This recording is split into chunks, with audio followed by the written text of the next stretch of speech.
Every time we've no control. If the sky is pink and white, if the ground is black and yellow, it's the same way you showed me. Nod my head, don't close my eyes. Halfway on a slow move. It's the same way you showed me. If you could fly, then you'd feel south. Up north's getting cold soon. The way it is, we're on land, so I'm someone to hold true. Keep you cool when it's still alive. Won't let you down when it's all ruined. Just the same way you showed me. Showed me. You showed me love. Glory from above. Regard, dear. It's all downhill from here. In the wake of a hurricane, dark skin of a summer shade, nosedive in the floodlines, tall tower, milk crate. It's the same way you showed me. Cannonball off the porch side, older kids trying off the roof. Just the same way you showed me. You showed.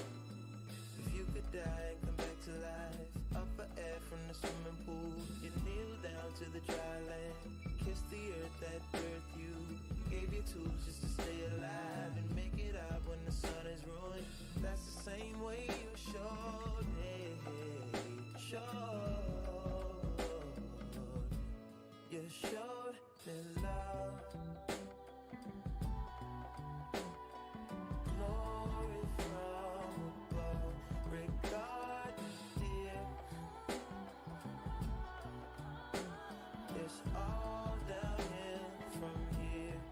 Real life, remember how it was. I'm G, Michael Jackson, all in shit.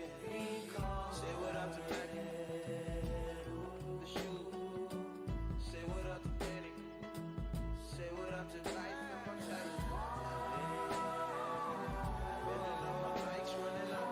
Not for me, 18, still in granny six. Give me something sweet, which I might like immortality. This is life, life, immortality.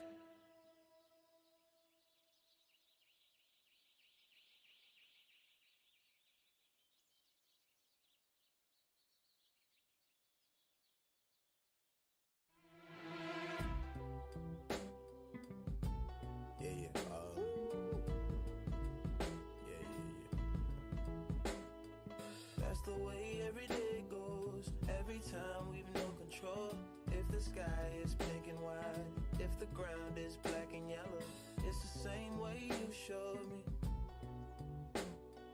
Nod my head, don't close my eyes. Halfway on a slow move. It's the same way you showed me.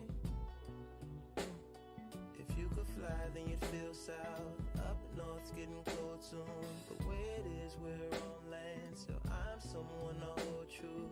Keep you cool when it's still alive. Won't let you down when it's all ruined. Just the same way you showed me. Showed me. You showed me love. Glory from above. Regard, dear. It's all downhill from here. In the wake of a hurricane, dark skin of a summer shade, nosedive in the floodlines, tall tower, milk crate. It's the same way you showed me.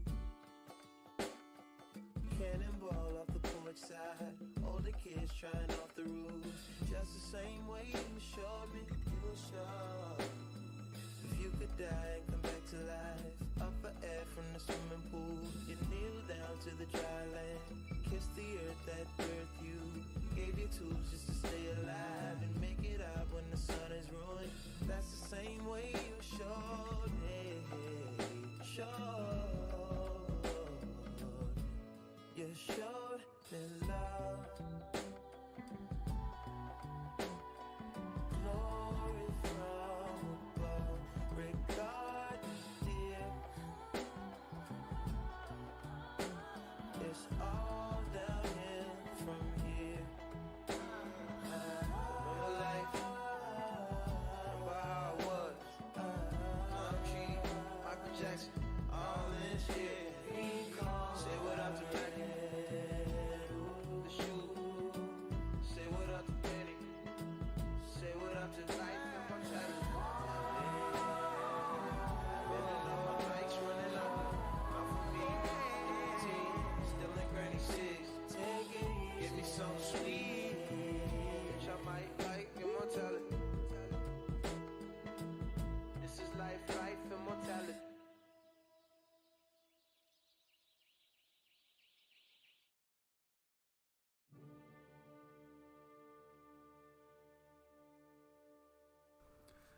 Hello everyone, my name's Dean. Let's talk crypto. This is where you subscribe for daily Bitcoin updates and technical analysis. We track the price of Bitcoin as a proxy for the cryptocurrency markets at large. Today is February 23rd, 2023, 2/23/23. And this is very, very, very exciting. Extremely exciting. We have Bitcoin and the rest of the cryptocurrency markets basically having been in consolidation for the past week, approximately 7 days of sideways price action, going up and down in ranges. Well, some of them haven't been going up and down in ranges. We're going to look at that. But for Bitcoin in particular, okay, it's called the Daily Bitcoin Update. We use Bitcoin as a proxy for the cryptocurrency market. So we're just going to look at Bitcoin for now to start the stream. And you can see we've been going up and down and up and down and up and down for about 7 days, okay? We came into this range from a bullish perspective, right? We came down to up, right? From down to up into the range. And our broader thesis is that this continues. This is an intra-wave correction. Lots of sort of clues to let us know that that is a highly probable outcome. So many channels, so many traders, so many analysts will keep saying your job is not to know what is going to happen next. Your job is only to execute. That is false. Even on a small time frame, you do have to predict. Okay? That is the biggest, not falsehood, but inaccuracy in terms of successful trading. And yes, I am a successful trader. I've made all the mistakes in the world.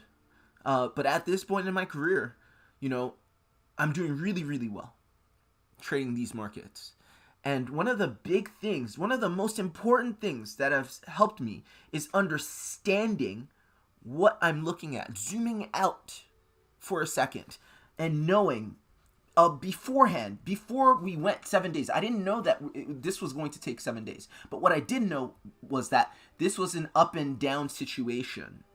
And I wanted, long ago, maybe, I don't know how long ago, but there's a point in my career where I swore off trading the up and downs of small time frame ranges. I said this yesterday. This is a high risk, low reward proposition. So many people think that that is trading, that this is an opportunity, the movement down to up to down, down to up to down. Not every opportunity should be classified as an opportunity. It's an opportunity to get chopped up and lose your to blow up your account. That's what it's an opportunity to do. I don't care how good you are. There's two, and I'm going to break this down because I learned this the hard way, and maybe everybody has to learn this the hard way. But let me tell you, with the best indicators, the best skills in the world, you may be able to trade this up and down and up and down and up and down. You may be able to be profitable, or maybe if you're lucky, break even. But let me tell you, it's going to take you not sleeping. I did that. I was that guy. Trading up and down and up and down and up and down, not recognizing the larger trend at hand, okay? And so that's why it's so helpful to zoom out and understand. First, you got to zoom out a bunch, okay? Because you have to really get where you're likely situated in the market at large. And then you zoom in progressively to get even a better understanding. And it's our thesis on this channel that this entire thing, since the beginning of January, is the start of the bull run, okay? So many people call it a bear market rally, and it's not a disbelief rally, but I think it is a disbelief rally because everybody's in disbelief that it's a rally. Everybody's telling you that we're not going to make higher high, rates, Fed can't keep increasing the rates and Bitcoin go up, all this, garbage for why they think they understand what the market's doing. I don't pretend to tell you why we go this, that, and the third. I'm just telling you what is likely based off of, an understanding of market patterns that I didn't make up, okay? This is something that I've studied and that's available. And it's not limited to Bitcoin's price action for the past 14 years, right? It's a bit I think, myopic to think that the only way to learn about how to read crypto markets is by looking at crypto, right? That's a part of it. That's a small part of it. You should also broaden your education into what people have successfully done, the work that people have successfully done for the past, 100 years, right? CryptoFace and his developments in Market Cipher, while commendable, that is just a small part of what humanity has developed over time in terms of the knowledge base of how to read markets. So, pull up a Dow book, pull up a Wyckoff book, pull up an Elliott Wave book. And so many people use these tools, or they pretend to use these tools, but they don't understand them. They didn't actually study them well. And so they pull up a website where they get an Wyckoff schematic, and they don't understand Wyckoff. They don't even understand how to apply it, and they think that they've figured it out. It's dangerous. You can know enough to hurt yourself. Kind of like, if a kid takes a weapon, they know enough that it's a weapon, but they don't understand how to safely use it. So you have to be careful, and that's what the bear market was for. Bear market and all of those times where the market is literally going sideways on a high time frame. This is the ideal time to build your skills, the ideal time to build your knowledge base, the ideal time to develop an understanding for how to read markets. And then once it happens, it's very difficult because the market's just going and going and going. And we all know market spends most of its time doing things like this, and far less of its time doing things like that, right? Going up and or going down impulsively, right? The market is primarily in correction, in accumulation, in distribution. So I feel like, a lot of people, and it's not just a feeling, most people are bearish. Okay, you can see this on the long short ratio right now.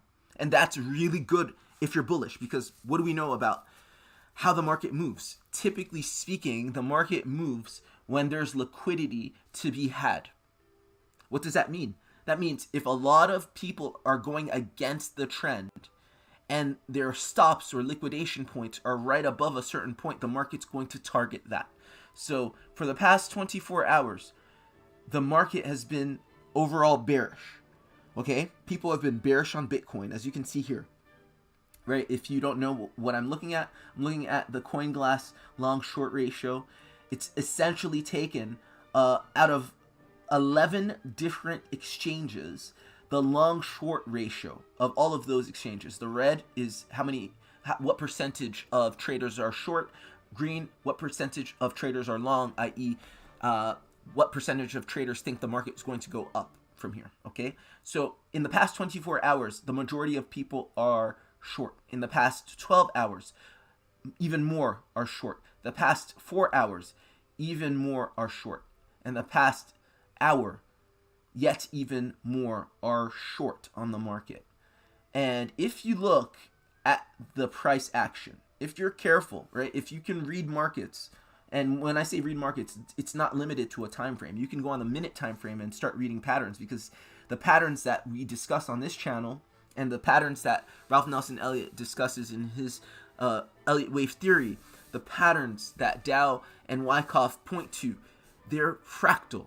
They're time frame agnostic. You don't need to have them on a specific time frame. They're natural occurrences that you can see throughout.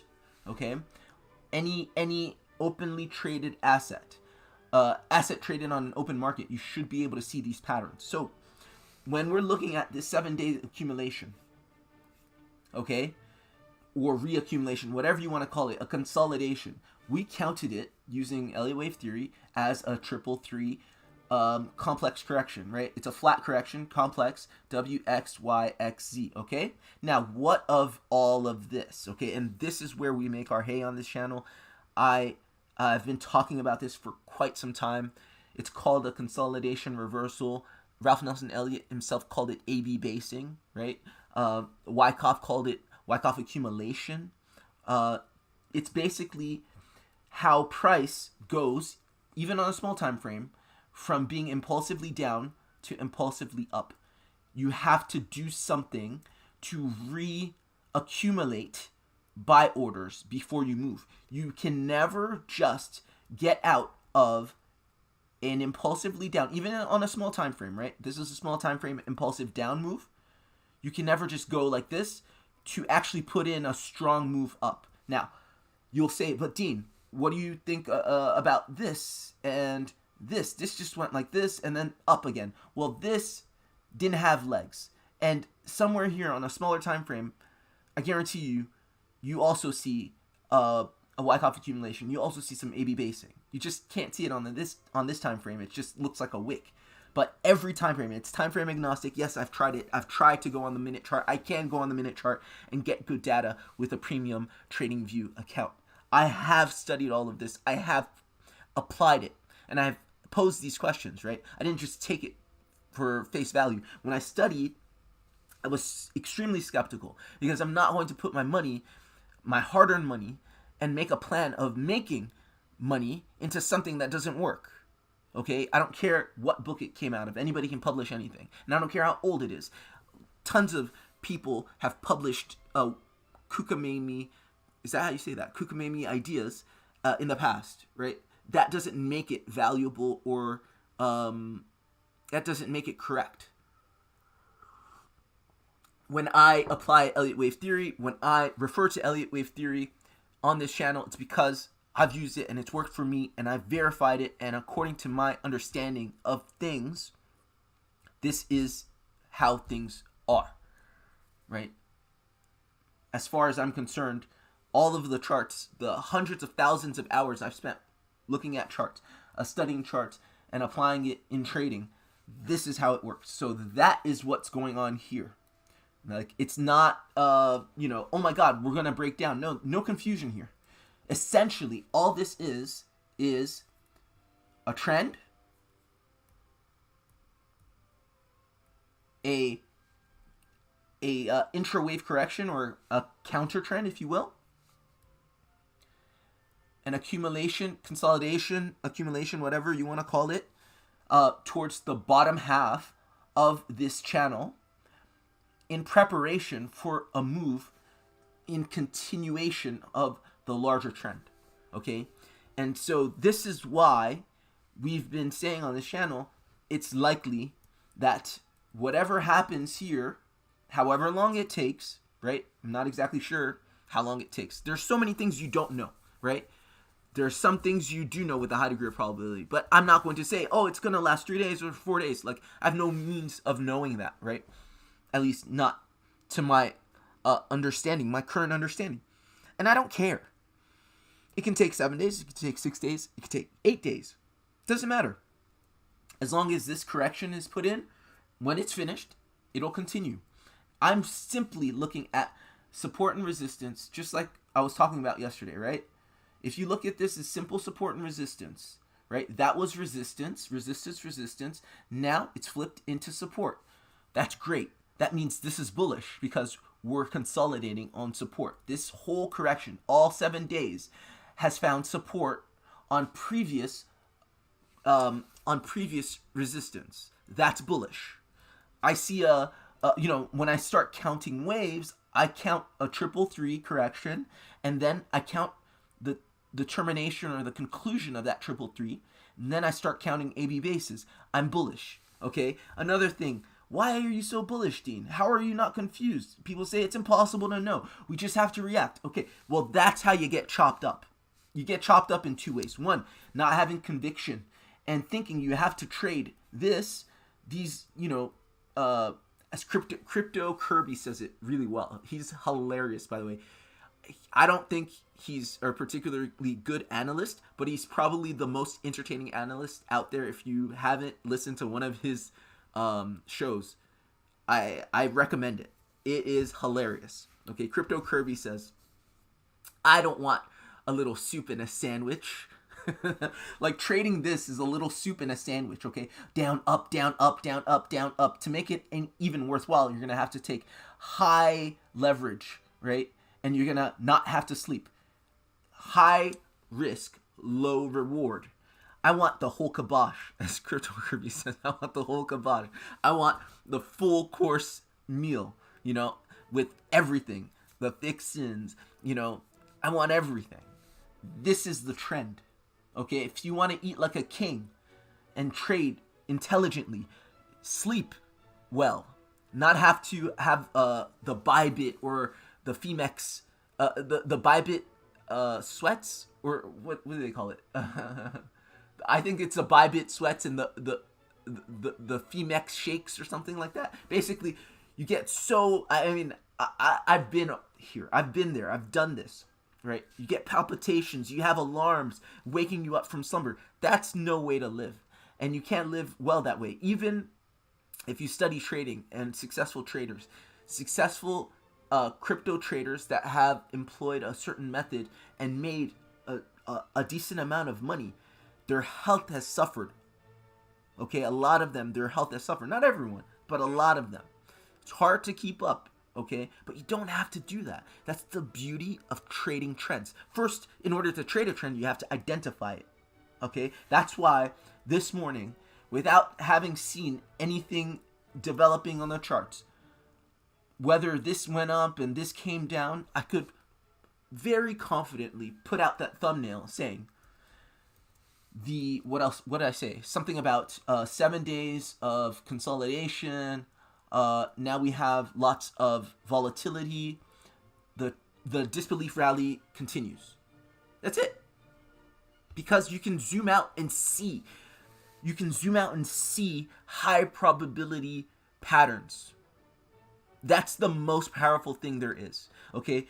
You can also, if you want to, if you choose to, if you think that's better, you can ignore the highly probable move, ignore the trend, and try to trade anything and everything with no discretion, which is a little amateurish, okay? That's what you do when you first start out. And you think everything's worth trading. It's really not. It's really not. Because, honestly, when you talk about, and I hope this is helpful. I don't know if how many of you all listening or watching are actual traders, but to be honest, we're all traders. Whether you're spot trading, right? Whether you're a leveraged degen like myself, whether you are in between or thinking about it, these are all things to consider. And we're all here to try to make money. Obviously, we support decentralization. We support this system of money and financial freedom, but at the end of the day, we speculate to make money, and one of the ways that we speculate, one of the tools that we use is our analysis, our chart analysis. So I think this is apropos, this is germane to, looking at the charts. Sometimes we have to talk strategy, okay? Not every single one of these trades is worth taking, my friends. Whether you win or you don't. Because you may win a little bit here, but you win a lot more if you just use this for what it's meant to be. A reaccumulation range. Okay? And if you can read that, that is so powerful. So powerful. Whoever's listening and that sets, that switches a light, or how do I say that? For whomever it is that statement resonates, whomever resonates with that statement, I really hope it does what it did for me, for you. Because that changed my whole life. Because I have enough skills to trade in and out of this. Thing is, again, is it worth my constantly being on edge and waiting and watching and, setting alarms and stuff like that? No. And I'm so much more profitable just trading trends. And yes, it was tough waiting for this moment to arrive. it took me hundreds of days, okay? This entire time that Bitcoin was sideways, I was waiting for an actual trend. Because I thought, okay, I'm going up and down and up and down and up and down. And when you're in a range, you have to understand it's so easy to get shaken out. One, all of these moves are by definition almost not completely random. There's nothing completely random, but they're very hard to track. You may be able to read at best that you're overbought, you're at the top of the range, you're coming down. You're oversold, you're at the bottom of the range, you're coming up. Overbought, you're coming down. That's almost the best you can do, okay? So you have to track it in that way. But how you go up and how you come down, right? Look at this. You come down like this. I mean, this is just treacherous. This is exactly what you do, what you call chop. And people get chopped up. And then where do you set your stops? Where do you set your liquidation points? If they're in the range of fire, you're likely to get hit. A lot of people got chopped up. A lot of people got hit during that 256 day or 256 day consolidation. So I resolved not to trade it anymore and only to accumulate. Best decision I've ever made in my life. Because even though it took me 250 some odd days to start making serious profit, maybe 250 some odd, like on December 31st, everything started being profitable, and it hasn't stopped. Okay, just by playing trends. Okay, enough about that. That was a bit of trading insights, and everybody's going to be different. Everybody's going to have a different trading system, but this is what works for me, and in my estimation, I think most people would benefit from understanding the various phases of the market, how to read them, and then trading them accordingly. Not trying to trade everything.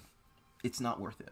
Okay, on the smaller time frames, as I said, looking at Bitcoin, we can see a 333, we can see some consolidation reversal pattern. What we're expecting is not just a move up, but a violent move up. Why? All right, let's turn on our trusty momentum indicator. Okay, you don't need much, just need a few things. What do we see here on the hourly time frame? We see some strong bullish divergence. We're about to cross bullish, okay? We see some, is it strong? Let's see. I wouldn't even say it's strong. I just say bullish. Is it? It's not even divergent, to be honest. Let's just say we have a bullish cross forming, okay? That's about it. Because I don't see this is a higher low, and this is an even low. So I wouldn't even say it's bullish divergence. I would just say it's a bullish cross on the momentum indicator on the hourly time frame. On the 15-minute time frame, we could come down a little bit, but I don't think we lose this range. Okay, I think we keep this range more or less, even if we come down a little bit, and then we come up violently. Why? Because the idea of the violent move is, once this consolidation is finished, that's it. Okay, and understand also the whole purpose of consolidations. Okay, consolidations are to accumulate if you're in an uptrend. Consolidations are to distribute when you're in a downtrend. So let's say you're going like this, okay? This is a downtrend. This is a redistribution. A redistribution. The original distribution would have happened up here, right? So this would be a redistribution. This would be a redistribution. That's the whole purpose of that consolidation. And conversely, in an uptrend,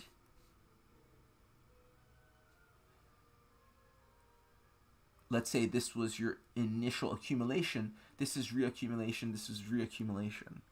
So if you understand what the market is doing, right?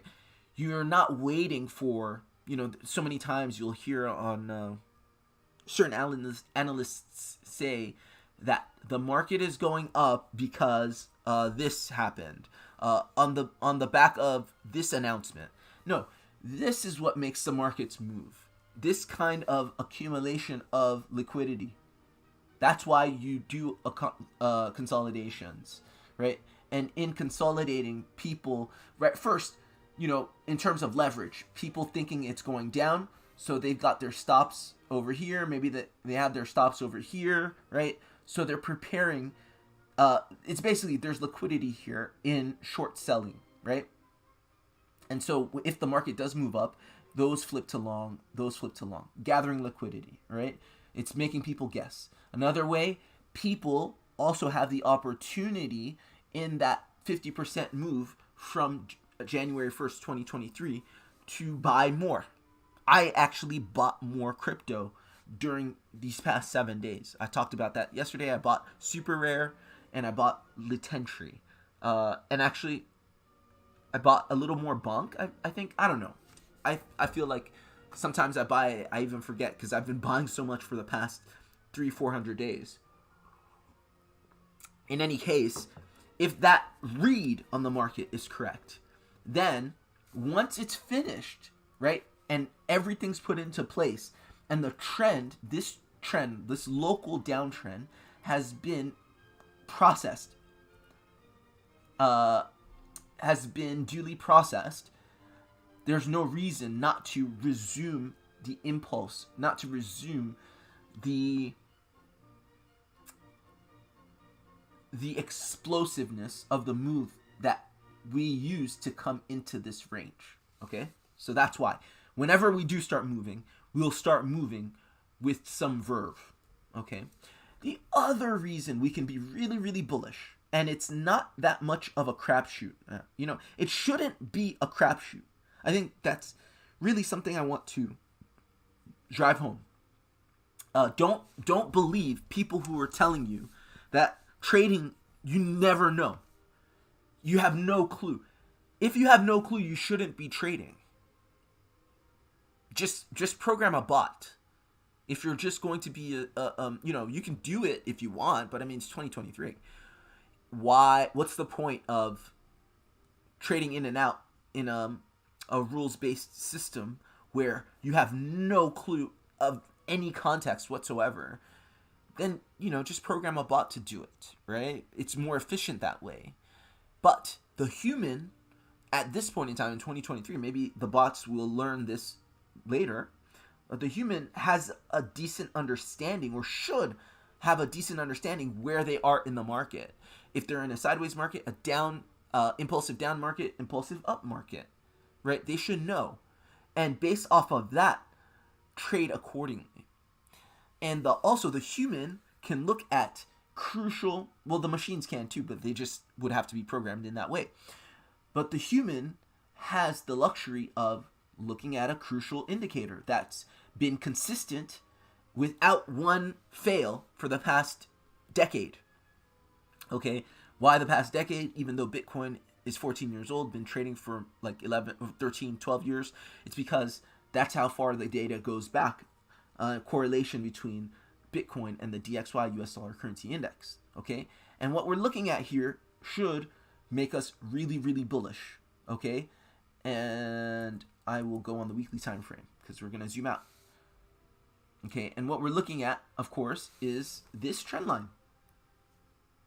This trend line that represents a 465-day resistance for Bitcoin.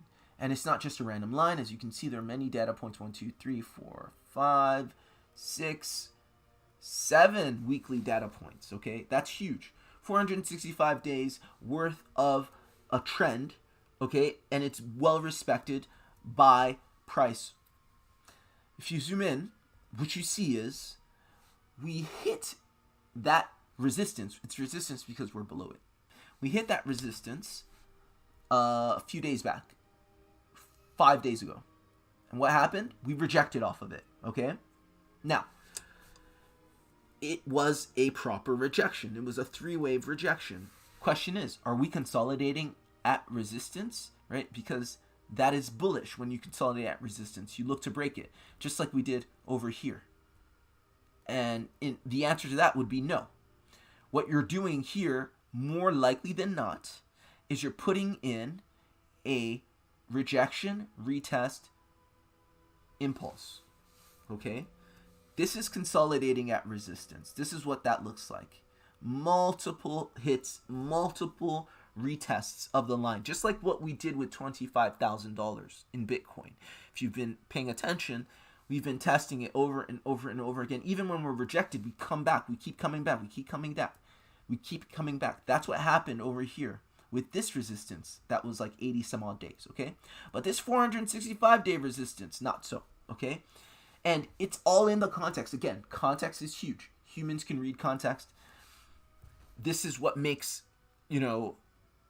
I think this is what distinguishes the best traders from the intermediate, from the beginners.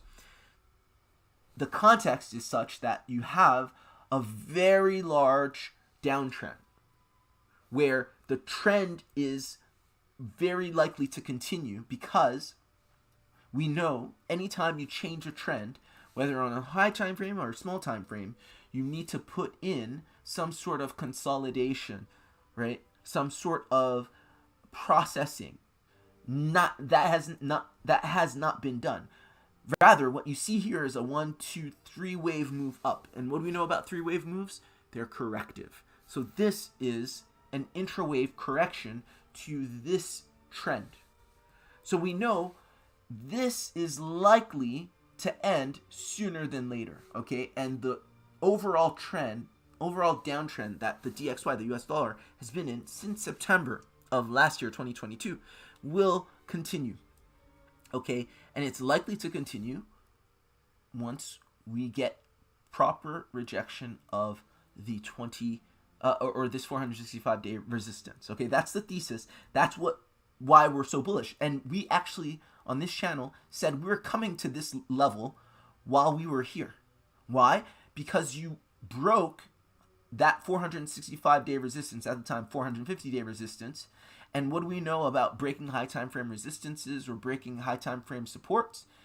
Or you broke this support, rather. It was support here because you were above it. You have to retest it.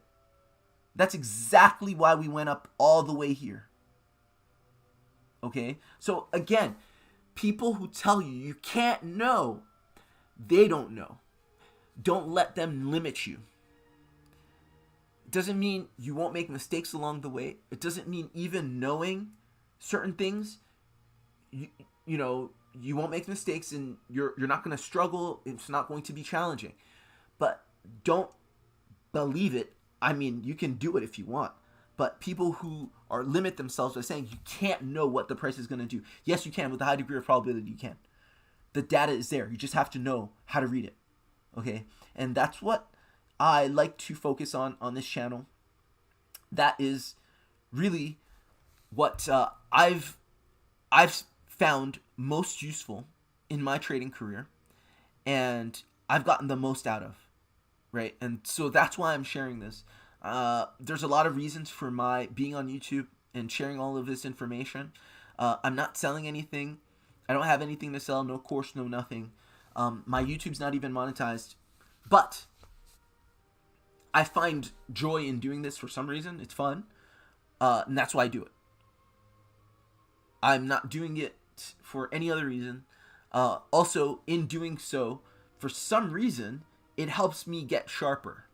Okay, because it's like I'm everything that's in my head comes out, and I articulate these concepts and these ideas. And you've seen me, if you've been following me, have epiphanies on stream. And so the whole process of my sharing this helps me too. That's another reason why I do it. Not very many people are interested in this kind of work. Probably because I don't know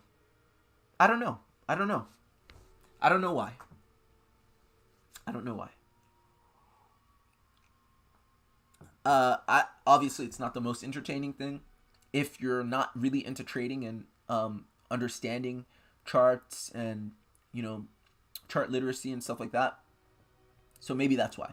Most people are just looking for entertainment. And it's going up, it's going down, it's going up, it's going down. You don't have to do that. It doesn't have to be, but I mean, reading the charts, having a trading thesis and watching the chart do what your trading thesis is really exciting to me as well. I don't know about you, but I find a lot of excitement in that.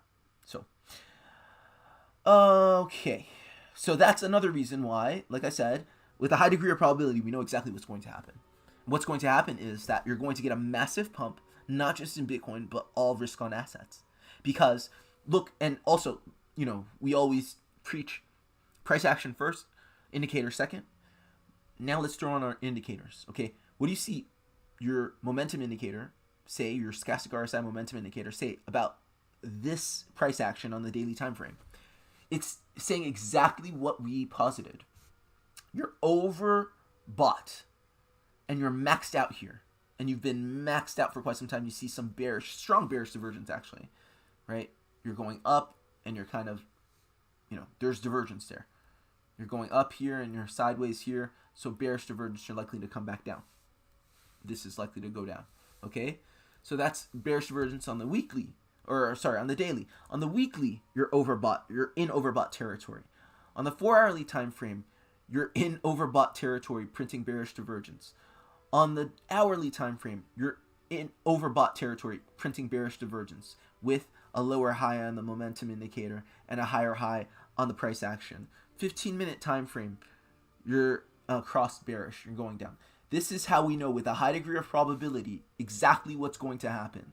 Okay? It's not impossible. But still with that, when you switch your charts back to whatever you're trading, this is just an indicator, this USDXY. It's just an indicator. Still with that, there's a lot of variation as to what that may mean in your risk on asset. Because, as we know, even though the DXY has been going down since September, we haven't been going up uninterrupted since September, have we? Since September of 2022. No. Because it's a monthly correlation, okay, the DXY and the dollar.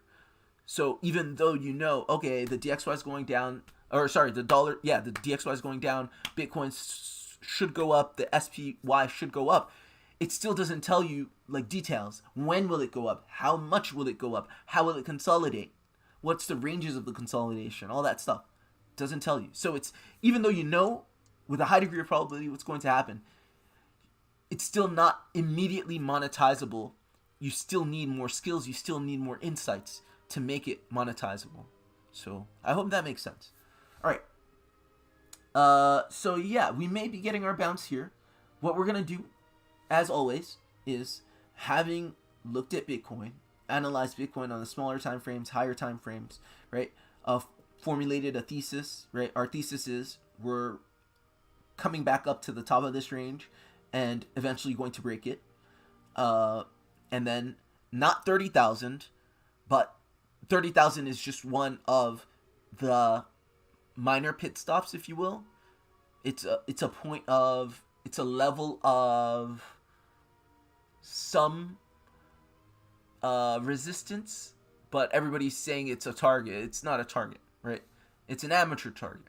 People are going to take profit way too early at 30,000. And then it's just going to continue to rally. But whatever. Why? Simply because, let's just talk about that really quickly. And we talked about this before. As you can see, when you're looking at support and resistance, we're looking at where price is likely to stop.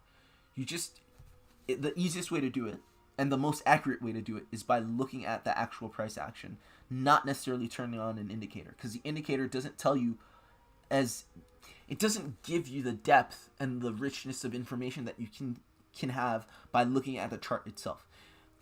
Example, let's turn on our VRVP volume profile, right? This is a horizontal volume. It tells you where everything's traded and how much has been traded.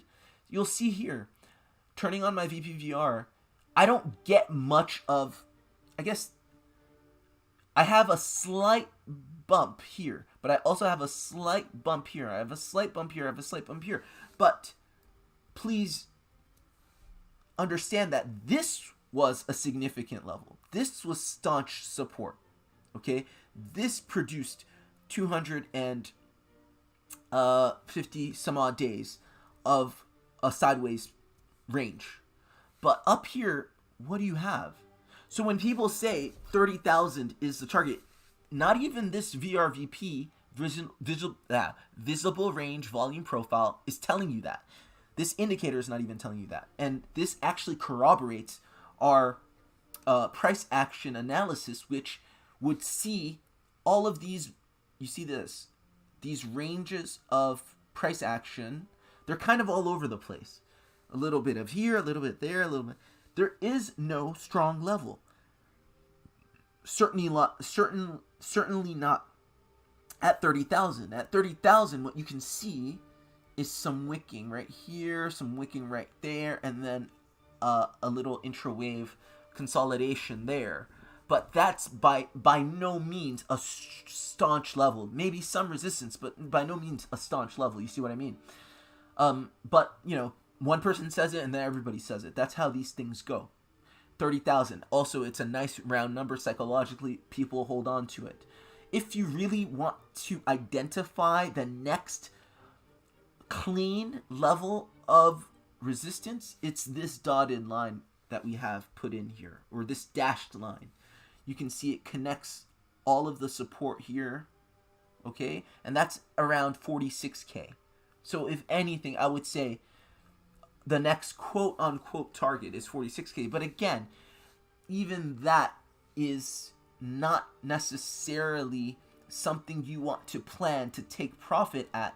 That would be premature taking a profit. And your indicators tell you the same, because look at that. That's insignificant. It's not a significant level of resistance. The last bastion of resistance was here at 23. Right here. Around 23 to where we're at now. 25. 23 to 25. Which is what we've been in for the past 7 days. 7+ days, right? So that's the analysis on that, and why I would be very careful taking profits prematurely at 30,000. That is an amateur move. That is an amateur move. And again, not being able to read the larger trend and take advantage of what the trend gives you. You don't have to do anything. This is the best thing in the world. You wait for a trend, you accumulate. You can even buy on spot. You don't even have to touch leverage, which reduces your risk even further. And you let the trend play out.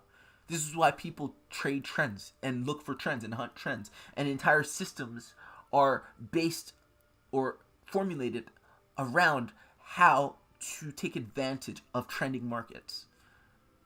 Right? So yeah, we've been at this level, this 23 to 25K level, since January 20th. So for about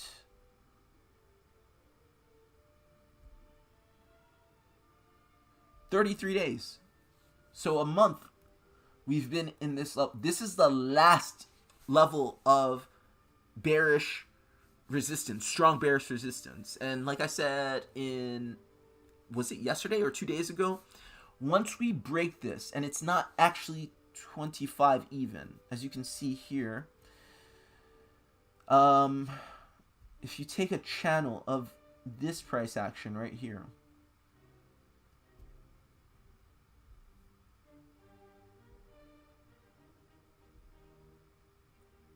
this is the last level of defense right here. Specifically on this chart, okay, every chart's going to be different, but on this chart that we're looking at right now, it's 25.6. Breaking 25.6, you should feel that the price is free. There's very little resistance after 25.6. Okay? Another thing, we always talk about channel trading on this chart, on this channel, yeah? And channel trading is very powerful. It's straightforward. And it allows you to really understand what's going on in consolidation. So not just looking at this right here, because we've been doing that, right? past 7 days of consolidation, but taking this entire 33-day consolidation into account, okay? And this is the entire range between 20 to 24 or 25, right? You can see what you did is you lost the top, you came to the bottom, bounced off of the support, came up.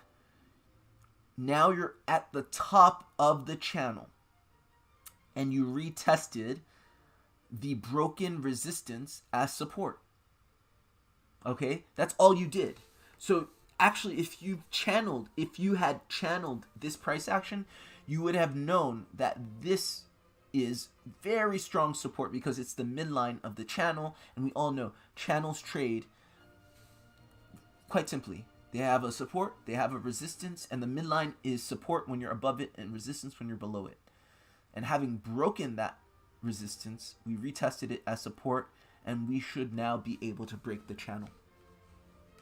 So actually, people say we've been trying to break 25K for, 7 days. To be honest, it's not about a price point, but it's about a pattern. It's about a level. This level we've tried to break for 33 days. If you look at this channel.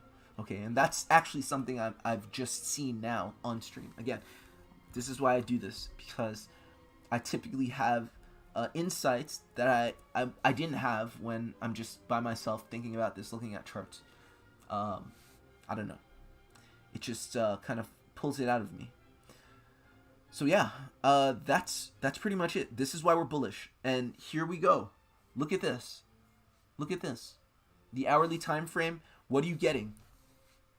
You're getting that very nice rejection off of that 465-day resistance level, almost to the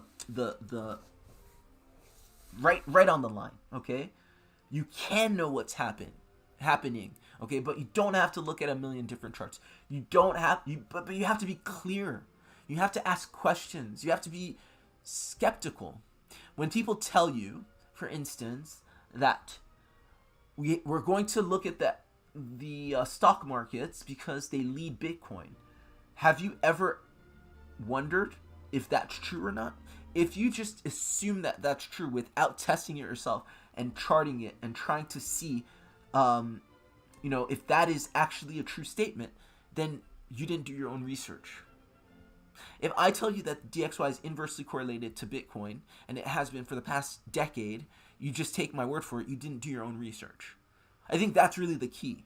Because so many people are going to have so many different opinions and say things completely patently false with no bearing in reality, no data to back it up. Right? If you really actually look at the charts, and I don't know how many other YouTubers have done this, how many other analysts have done this, it seems like everybody says the stock market leads Bitcoin. It does not. I want anybody to show me on a chart that is true, and I'll shut up. And when I say show me on a chart, I don't mean a 5-minute chart. Okay, I can pull data, and I've shown it repeatedly on this channel, why the DXY is inversely correlated, or Bitcoin is inversely correlated to the DXY. The DXY is the underlying asset. Makes sense, right? I have a theory for why that is, but I can actually see it. I actually have a chart that shows me a decade worth of that being true. This is the only reason you see me looking at the DXY on this channel. There's a reason I'm not looking at the SPX and NASDAQ and Nifty and all this other stuff, because it's speculative. Maybe it makes for great content when you have a long form show and you have to pump 2 hours of daily content, and you can speculate and you can say, oh, maybe this is going on, maybe that is going on, but does it actually help you in trading? Is it a practical indicator that I can use consistently without fail to give myself an edge to read this market? If it's not, I don't care. Okay? The Fed talking about this, that, CPI, PCI, PEC, PCE, I don't even know. That doesn't help you make money. All those things, this is nice sounding things, doesn't help you make money. Maybe it'll help you impress somebody, but it doesn't help you make money. This is tried and true, right? Nice support and resistance. Resistance hit, You get a rejection. It happens over and over and over again. And if this is going to reject off a massive level, and this is shown to be bearish, and this is going to go down on the weekly time frame, as we can see, everything points to this being a high time frame move down for the DXY. The weekly is overbought. The daily is overbought. The 4-hourly is overbought. The hourly is overbought. Then I'm selling the hell out of the dollar. Okay? And I'm buying the riskiest asset I can possibly get, because I know the dollar's going to lose value, and by virtue of that, these other risk-on assets are going to gain. Now, I'm not buying stocks because stocks, right, according to our charts, are in a bear market rally. So again, this is the power of chart literacy, the power of being able to read these trends, the power of, being able to see the patterns. It's not sorcery, it's not witchcraft, and it's possible to know what happens next. To a certain degree, you have to be successful, to be really successful, or else you're probably going to be trading forever, right? Making a little here, making a little there, making a little here, making a little there. When are you going to stop? At some point, if you really want to hit a home run, you got to be able to prognosticate, to see the trends, and to know the moves before the moves happen. Yeah. And in any case, that helped me a bunch. And it continues to do so. Let's look at the rest of the market, okay? Enough with Bitcoin, enough with the DXY. Okay, we're seeing Cardano, just like Bitcoin, but it looks a little different. It put in this flat correction, and it put in some sort of consolidation reversal.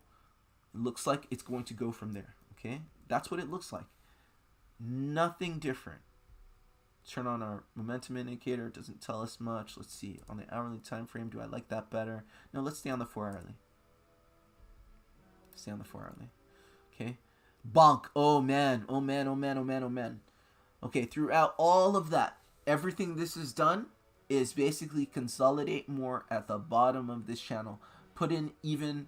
So, what we thought was a pivot right here turned out to be one massive B wave, okay? I thought this was the pivot over here, okay? But then, again, this is why you don't trade corrective patterns, right? At least on the small time frame. Because they're so difficult to read. Because within a corrective patterns, you have other corrective patterns. So, are you reading the entirety of that corrective pattern? Or are you reading a part of it? Okay, because if you can see this right here is an A wave, but this is an A wave, or actually this is a B wave, but this looks like an A wave if you just pull that out of context. But in context, it's a B wave because this is the initial wave, this is the counter, and then this is the final leg, or at least I believe. Or is this sorry, that was not it. This is the first degree, this is the second degree, and this is the pivot. Okay, this is a pivot right here. But again, trying to disambiguate this corrective wave from that corrective wave, very difficult. It's a low probability affair. It's just a low probability affair. You don't want to trade low probabilities. Whenever this is finished, and if this is it, this is going to run. That's it. This is going to run. It's been holding this for now since the 9th of January. So for a month, about 50 days. For about 50 days, it's been consolidating. And we all know, and I've talked about on this channel, as Wyckoff so elegantly stated, this is the cause, that's the effect. And if you're talking about accumulation, if this is a Wyckoff accumulation, which it looks like, this is the cause and that's the effect. So you buy the cause and you enjoy the effect. So that's bonk. Dent. Okay, what do I see? I see a very nice corrective pattern and a subsequent consolidation reversal pattern. Okay, because you have to process this small time frame downtrend. You have to do it. You can't just up and go and resume a trend or begin a trend. you have to process small time frame downtrends as well as large time frame ones. So that's that. Dodo, it's already started. Okay, this is already started. Looks a little funky on the on the 4 hourly, but I think you could see it a little better on the hourly. Okay, here we have 1, 2, 3. Okay, you have your ABC correction. This most likely some sort of zigzag, and then here you have a series of consolidation reversals, where in a regular, not so bullish asset, this would have been orthogonal, just left to right, but now it's slanted. So you have all of this accumulation in a slanted up into the right channel. Eventually you break it to the upside. Very, very bullish for Dodo. Let's go back on the 4 hourly time frame. Okay, Dogecoin, super bullish. Has nothing to do with Elon posting photos of a dog on an executive chair, whatever. This is just consolidating above resistance. Okay, turning old resistance into new support. That was old resistance. The purple box was a bear market accumulation channel. Okay, you broke it, you retested it once, twice. So you essentially retested it in this 3-3-5 move, a flat correction, right? We know 3-3-5 is a flat correction. You have a double retest, which you tend to have in corrective patterns, of important resistance as support. Subsequent to that, you have your consolidation reversals. Okay, AB bases. They look like a lot of different things. AB basing sometimes takes the form of this. A lot of people, when they look at Wyckoff accumulations, they think and look at it as only being in a straight line. Sometimes, what more advanced Wyckoff people know is that accumulation channel can be actually slanted. Okay, and you can have something like this right here, where you can have an actual accumulation channel, same thing, but slanted by virtue of being having a really bullish asset. It's essentially the same thing. You just have to move it and look at it and think of it from side to side. Okay, that's more advanced stuff, but it's essentially the same thing. And I think it's a little easier to think about it in terms of AB basing in Elliott wave theory, because then it doesn't matter if it's slanted or if it's straight.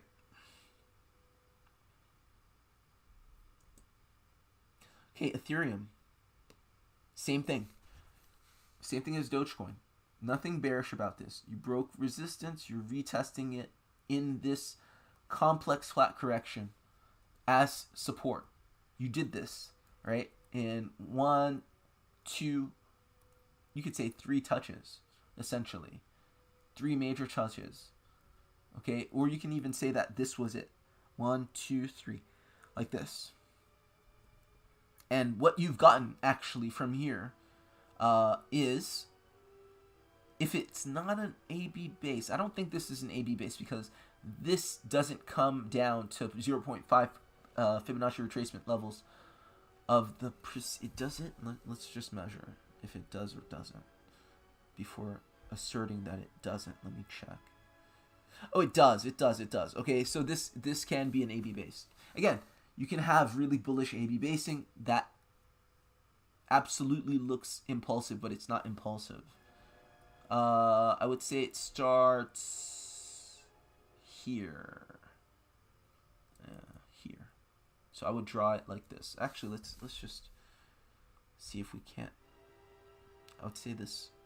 1, 2, 3. Nah, I would say it starts here. It just goes like this.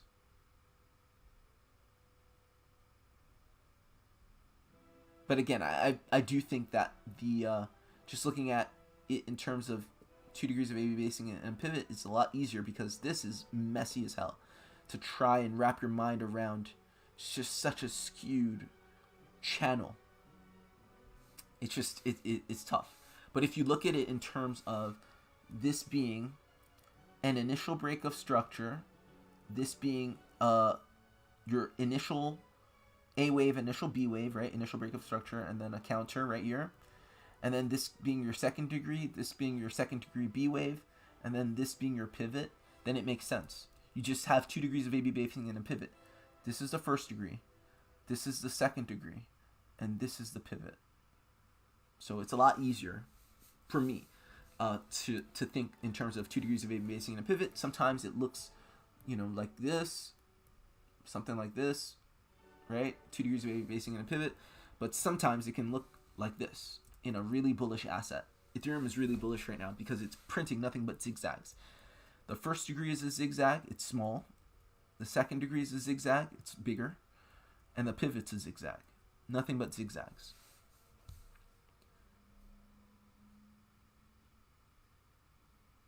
Okay. Just going back down to the DXY, it's just rejecting off of that.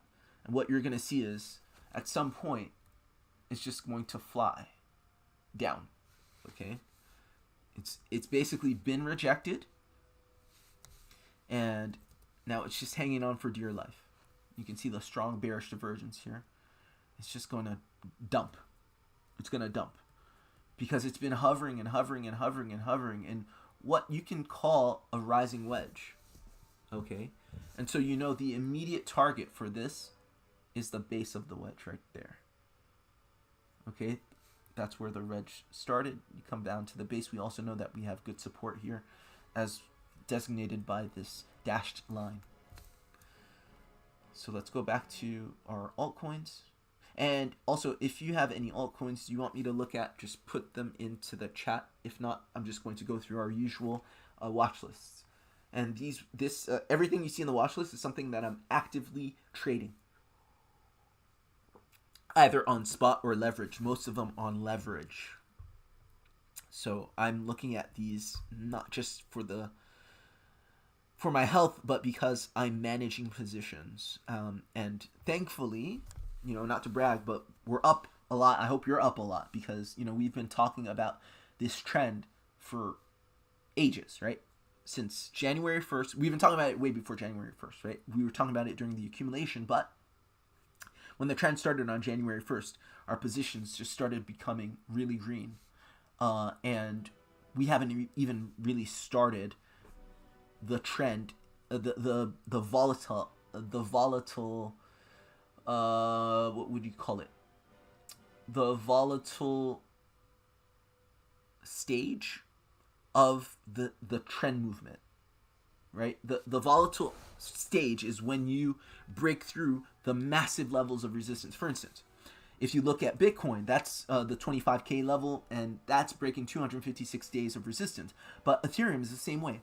All of these assets are breaking high time frame resistances. This is why I said a few days ago, when we pass 25K, and you can basically say for any asset that's going to run in the coming days, you're likely going to see moves like you haven't seen in years, because you're breaking 250 plus day resistances, and you're not breaking them to go into further high time frame resistance. You're pretty much free and clear.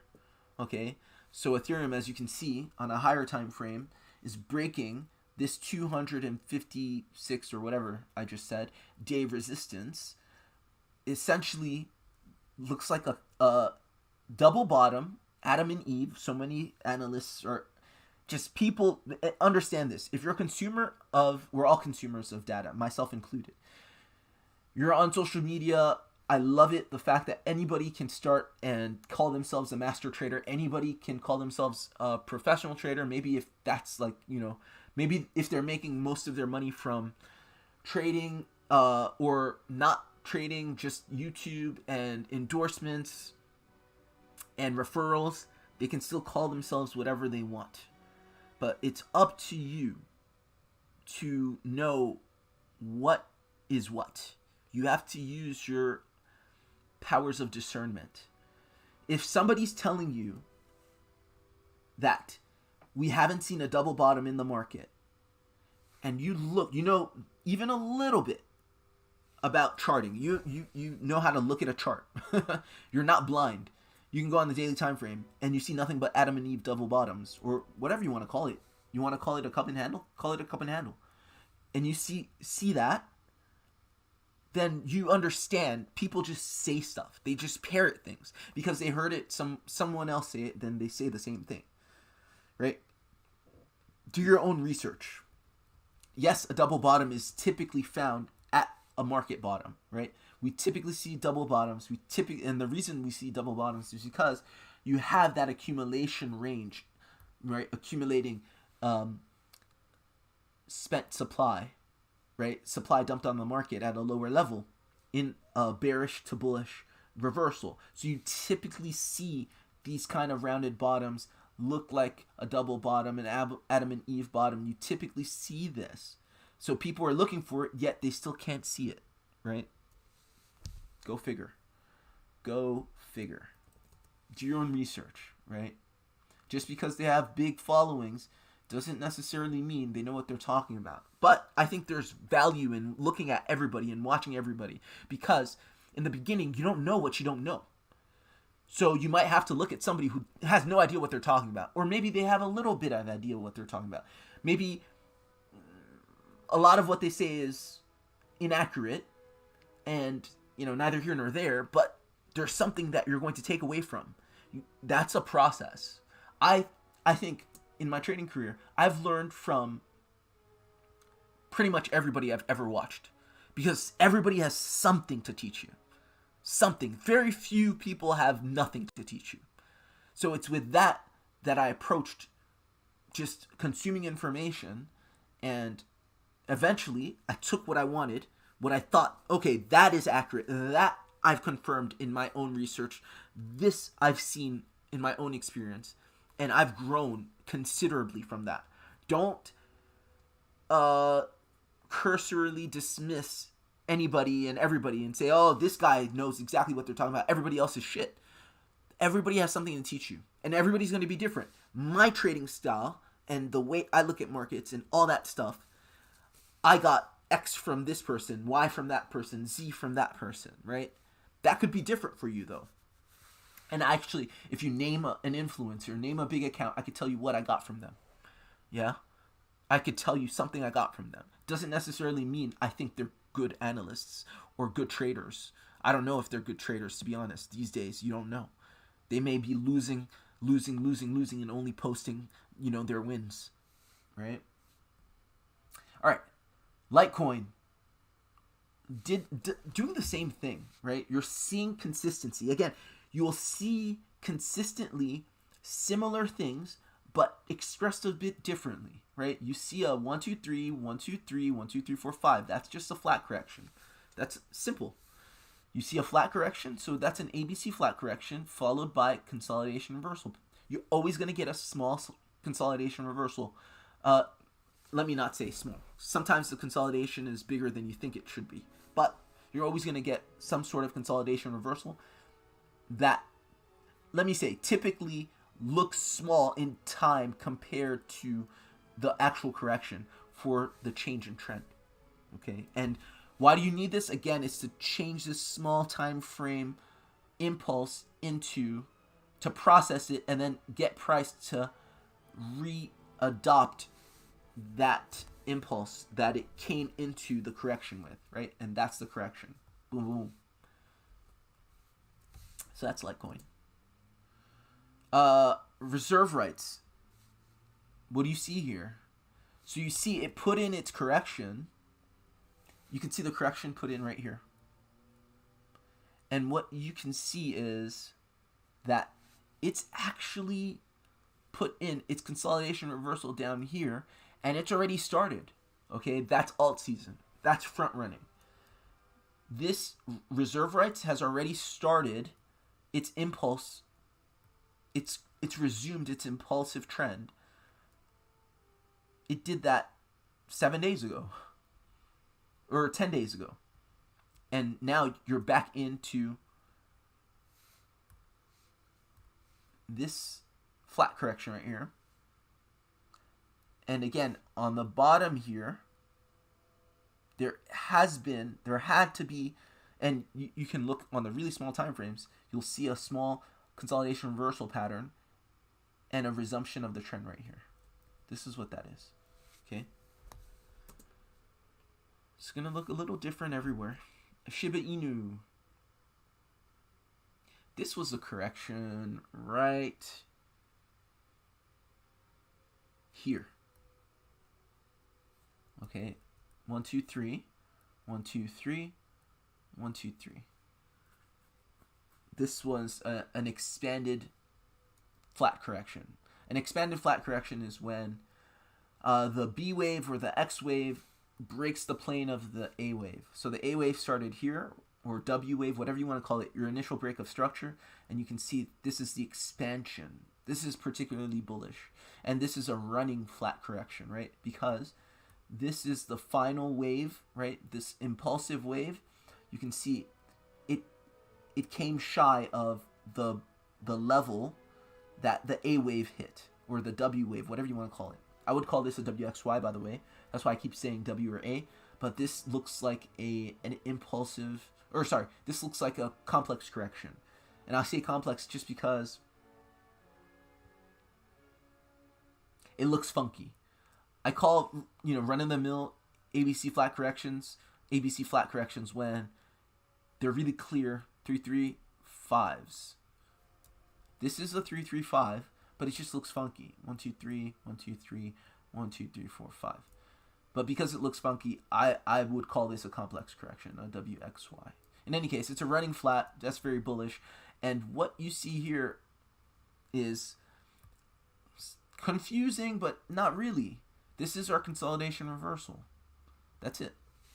You're holding your support the whole time. Because you're holding support, there's no bearishness that should come into your mind when you're trading this, when you're looking at trying to think of where this is likely to go. The probability doesn't change. Nothing changes, right? And obviously, you're not trying to trade this up and down, up and down, up and down. That's goofy. That's goofy. What you're doing is you're accumulating, you're watching, and you're monitoring for a break of that crucial support. That's been support since here. You definitely don't want to break that. Okay, and you've held that for the longest time. Now you're expecting. You have to expect, right? A lot of times traders say don't expect, don't prognosticate. I understand where that comes from, because there's at a certain point in your career, because you're not good, you don't have the skills to prognosticate to a high degree of probability, and you don't even know that you can't.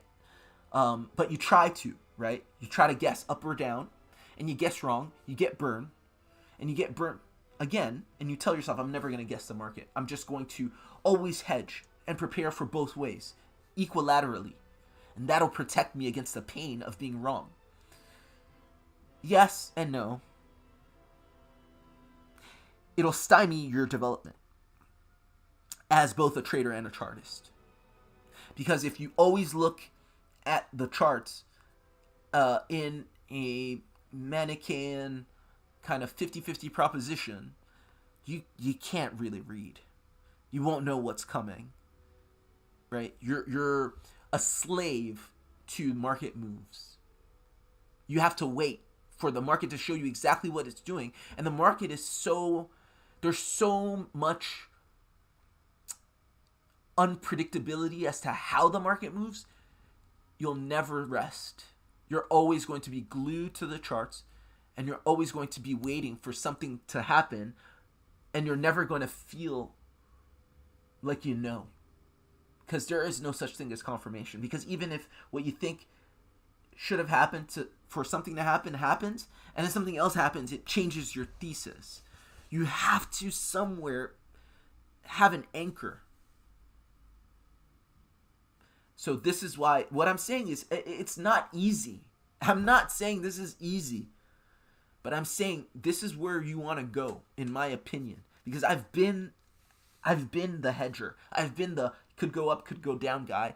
I'm going to protect myself against the pain and the loss of guessing one way or the other.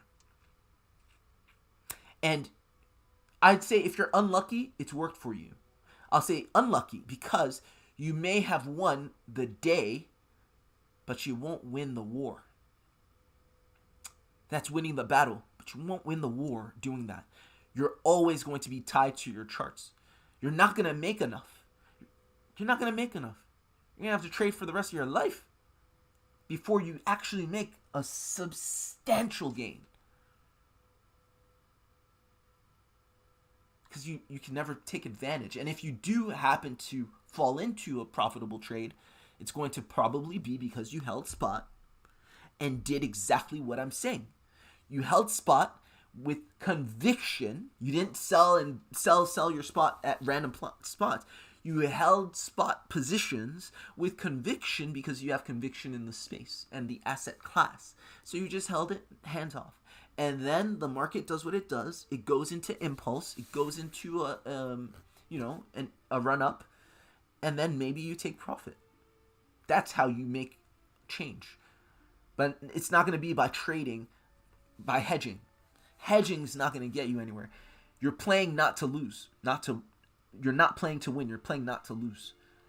That's literally, and again, this is not easy. It took me so many days, so many years of pain before realizing this. I've been at the lowest lows, curled up in a ball, in a fetal position, questioning my life decisions, wanting to not trade ever again, wanting to renounce leverage, all that stuff. I've been there. So I'm not saying it's easy. All right. That was SHIB. Let's move on. DXY. What am I doing? I didn't mean to do that. Excuse me.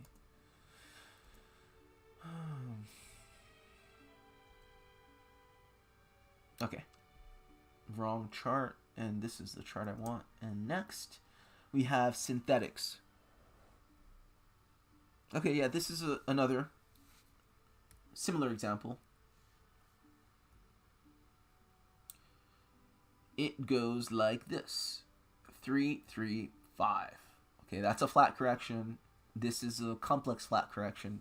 Just because, again, it's not a straight 3, 3, 5. Within, what differentiates? That's a good question, and it's a question I've asked myself when I was learning. If you're learning Elliott wave, what differentiates a regular correction from a simple correction, or a complex correction from a regular simple correction?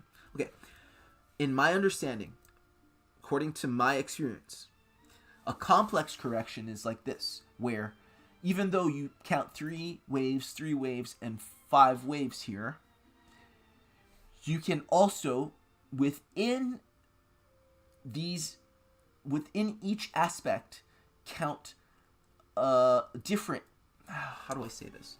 Within each aspect, you can count corrections. So like, and this, I know it's all fractal, so if you zoom in, you should be able to do this regardless. But all things being equal, on a certain time frame, if you look at this, you can see I have a flat correction right there, a regular flat correction.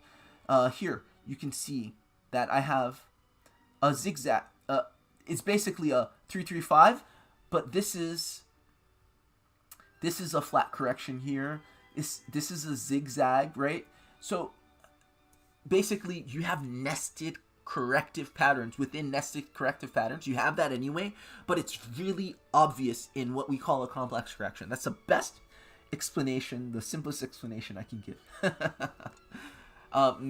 That's why instead of calling this an ABC flat correction, I would call this a WXY33. Okay, that took me a long time to figure out too. Not that many manuals explain it like that. They just say this is a complex correction, and it doesn't really help me figure out what's the difference between a flat, regular flat, and a complex correction flat. But at the end of the day, it doesn't matter. At the end of the day, it doesn't matter because, at the end of the day, it's a complex flat correction. It's a flat correction, and it operates under the guidelines of a flat correction of 3 waves, 5 waves. Once you read that, then you can look for consolidation reversals and continuation, because that correction's over. That's the practical sort of application of all of that. whether it's, ABC or WXY, is immaterial most of the time. Synthetics. Here's your flat correction right here. And I think this is a regular ABC flat correction. Do you see the difference? It's really straightforward. 3 waves. 1, 2, 3. 1, 2, 3. 1, 2, 3, 4, 5. Really straightforward. I don't see nested this and nested that on this time frame, right? And then what I think is going on here is you're putting in that ABC or AB base. You're putting in that AB basing right there. Okay, XRP looks like it's about to go. And what you saw here was this being put in. And I think this is a run-of-the-mill ABC flat correction. You can see 1, 2, 3 waves, 1, 2, 3 waves, 1, 2, 3, 4, 5. Subsequent to that, you see some AB basing. It looks like you're finished with the AB basing. And now XRP is targeting the top of this channel around 47 cents. Okay? So that's what I see with XRP. Again, none of this is witchcraft. None of this is entirely surprising. You have a massive inverse head and shoulders, which is a bullish reversal pattern. Also, you are at support. Okay? You're bullish at support. You're bearish at resistance. The support, is tried and true because it's the midpoint of this high time frame consolidation range, bear market consolidation. So you wouldn't want to be bearish there. Okay, Zilliqa is doing what we thought it would. It broke this rising wedge to the top, retested it as support, and should continue. Okay, so on the 4-hourly time frame, you can see exactly that. And then on the hourly time frame, you can see just what it put in. And you can see that this was some sort of zigzag right here. 5, 3, 5. Or was it? Or was it 5 waves, 3 waves, and then it's preparing for another 5 waves like that? I think that's more likely. Okay, so you do see that even though you put in the 5 waves, there's a little part here that is kind of to the side. It's ancillary to this flat correction, and that's what we call our consolidation reversal pattern. That's being put in right now. Once it's finished, it will go. Nothing bearish about it. Hasn't changed from yesterday. Hasn't changed from 2 days ago, or 4 days ago, or 5 days ago. These are all bullish setups. What you want to do is accumulate. These are reaccumulation consolidations. Okay, same thing with VeChain. Broke above that rising channel, retested it as support again, and moving up most likely. What is this? I see an impulse, right? Looks like a clean and clear impulse to me. And I feel like this is some sort of... Let's go on the hourly time frame.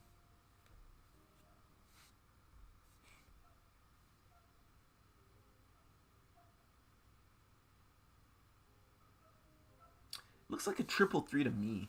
Or, I don't know what this is. Okay, if I have to guess, again, it's just an educated guess. It doesn't really matter.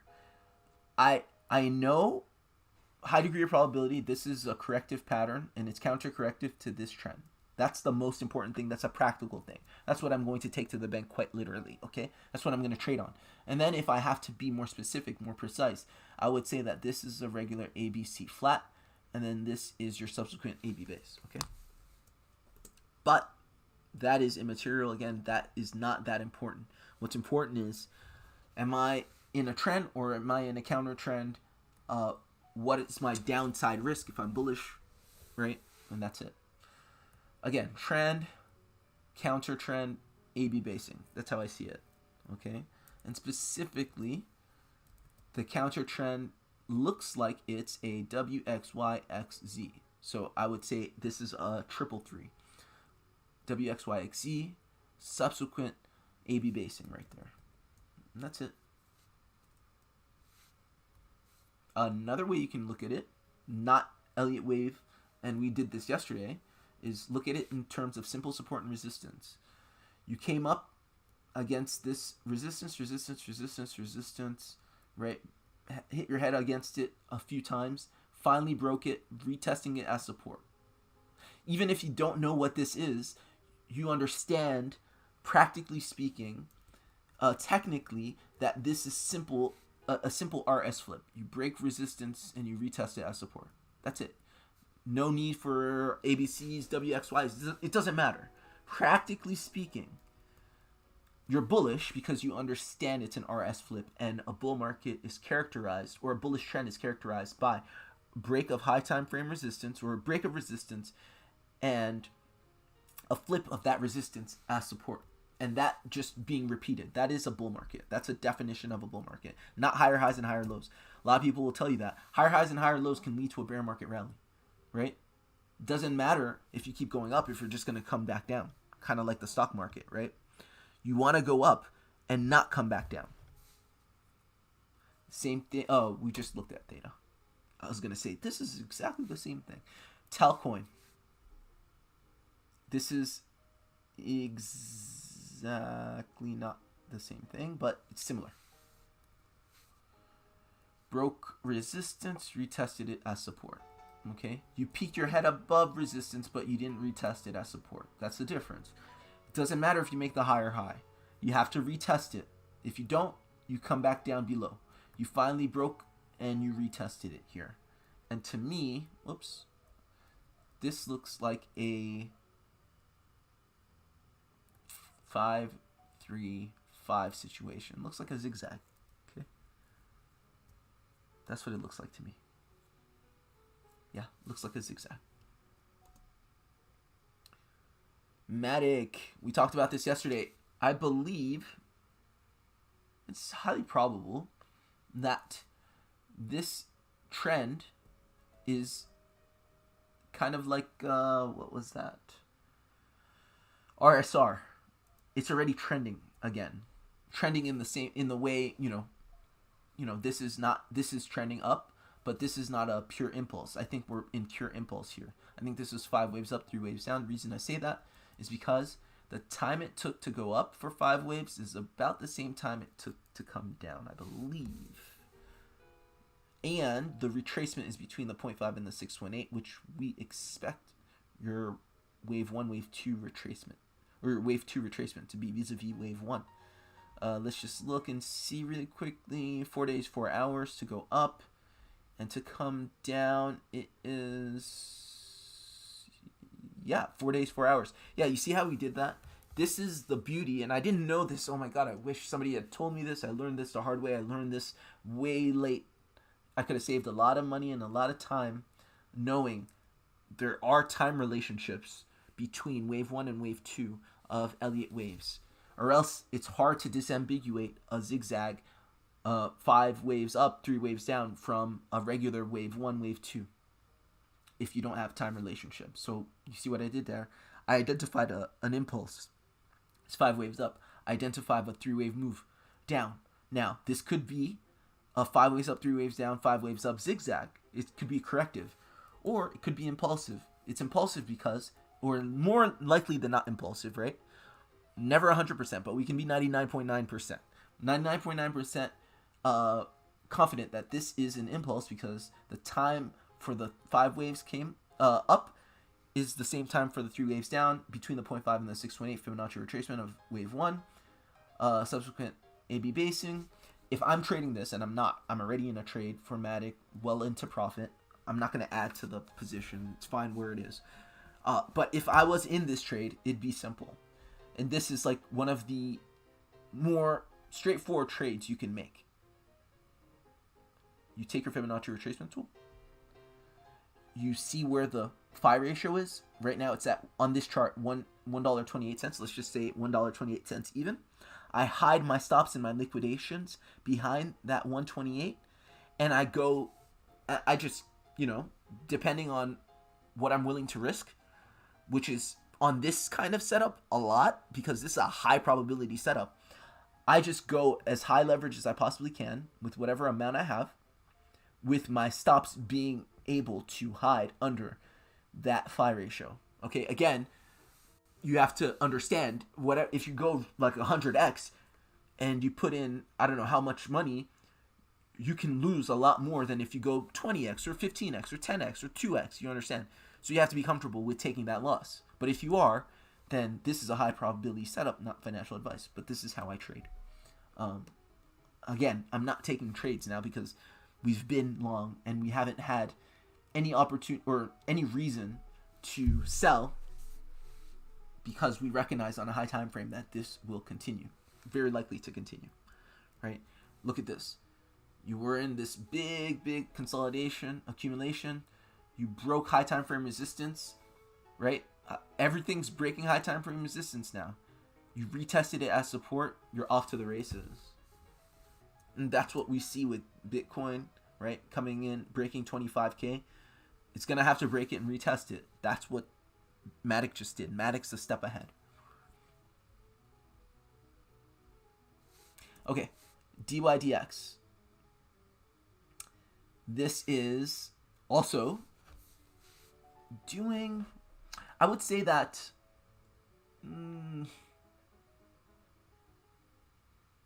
this is a WXY to me. Okay, it's a 335. It's a flat correction. Okay, that's the most important part of this. Okay, but it looks like a complex WXY double 3 flat correction to me. Boom, boom, boom. Okay, and so putting that flat correction in, you're retesting crucial resistance as support. I think what you're doing now is you're putting in 2 degrees of AB basing and a pivot right there. But that's it. Really simple. Nothing's changed. Guys, once you're holding support, you should be bullish. If you're like the DXY, you're basically, what's the difference between holding? Rejecting, you're fighting, you're... Okay, holding, sure, we can use holding again. If you're holding support, you're bullish. If you're holding resistance, you're bearish. I'm bearish on the dollar because it's holding resistance. It's not breaking through this 465-day resistance. It's tried a couple times, and it just is showing to be weak at resistance, right? When you go up in a rising wedge, in a 3-wave move, we know that is, 1, 2, 3. We know that is, what's the word? Corrective. That's not how you attack resistance if you're going to break it. If you attack resistance breaking it, you're going to attack it with some more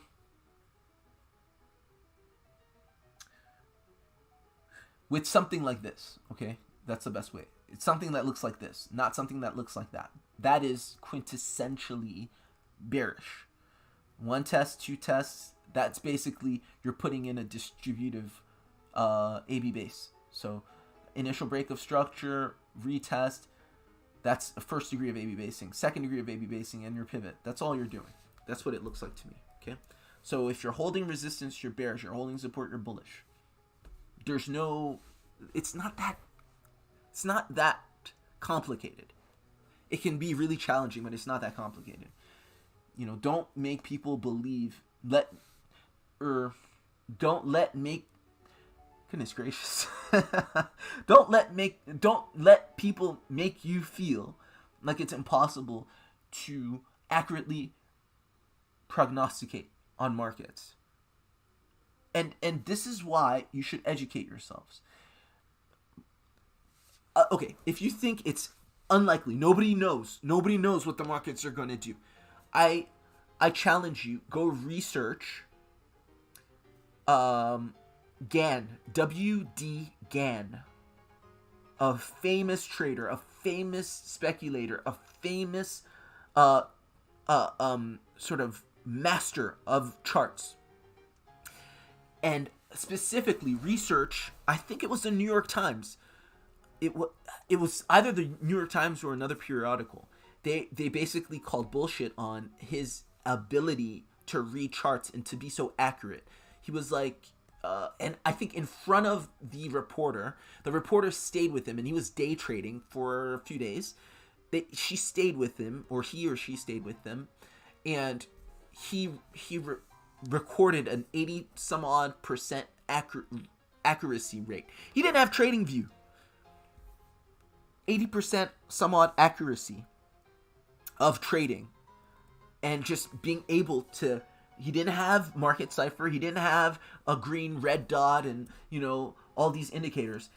There are skills that people have developed in recent history that you can use if you so choose. But if you're going to study GAN, you're going to have to do a lot of studying, because that stuff is arcane. It's really like, it's not the most accessible stuff. And he actually said himself that the secret to GAN theory he took to his grave. So, and he didn't want to reveal, because in the wrong hands it could create havoc. You know, the people would be unbeatable. And apparently he was. He knew what the markets were going to do to a high degree of probability, and he was basically printing money. Research that. Don't let people tell you stuff without doing your own research. The whole idea of doing your own research is trust but verify, and figure it out for yourselves, because not everybody knows. If they say nobody knows, that just means I don't know. I don't know where the market's going. I have no clue. It could go up, it could go down. So I got a trade going this way and a trade going that way, just in case. Well, guess what? When you're hedging like that, you can't commit. And when you can't commit, you can't take enough risk to really make a difference. You can't take enough risk to actually asymmetrically win, because you're divided. If you go one way, you win, but only so much.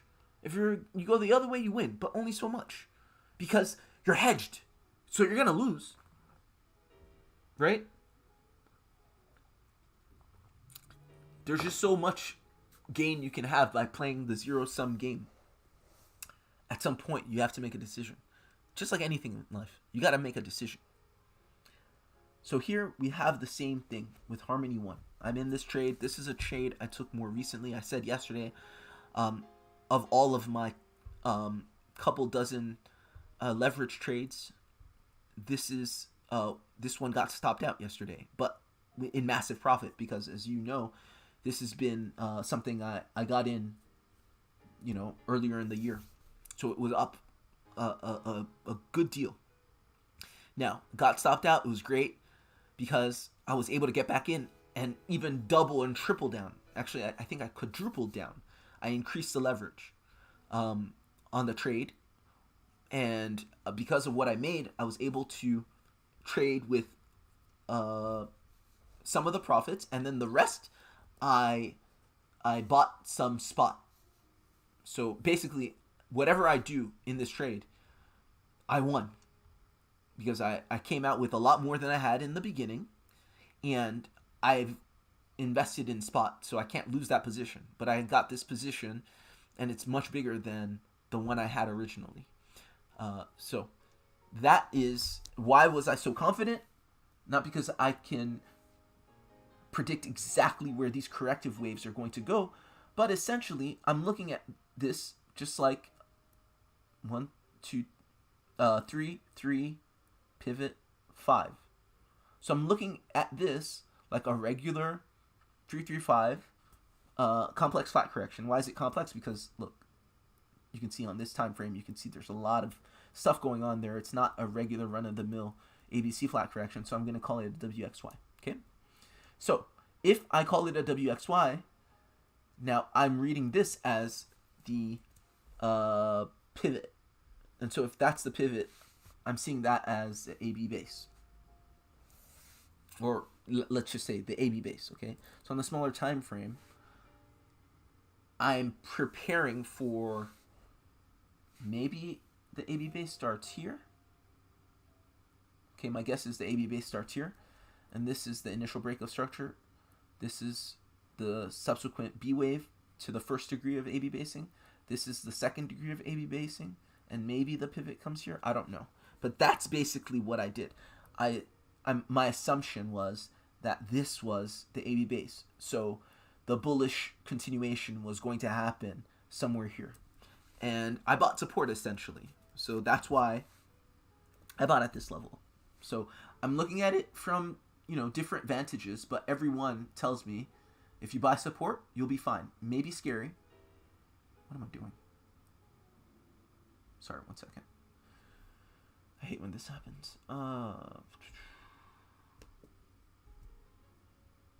Okay, what the hell is going on? Okay, let me try this. Full screen. There we go. Okay. So yeah, essentially I'm buying support. And that's why I got this teal band here. Because that's support. And I know it's support because it was resistance here.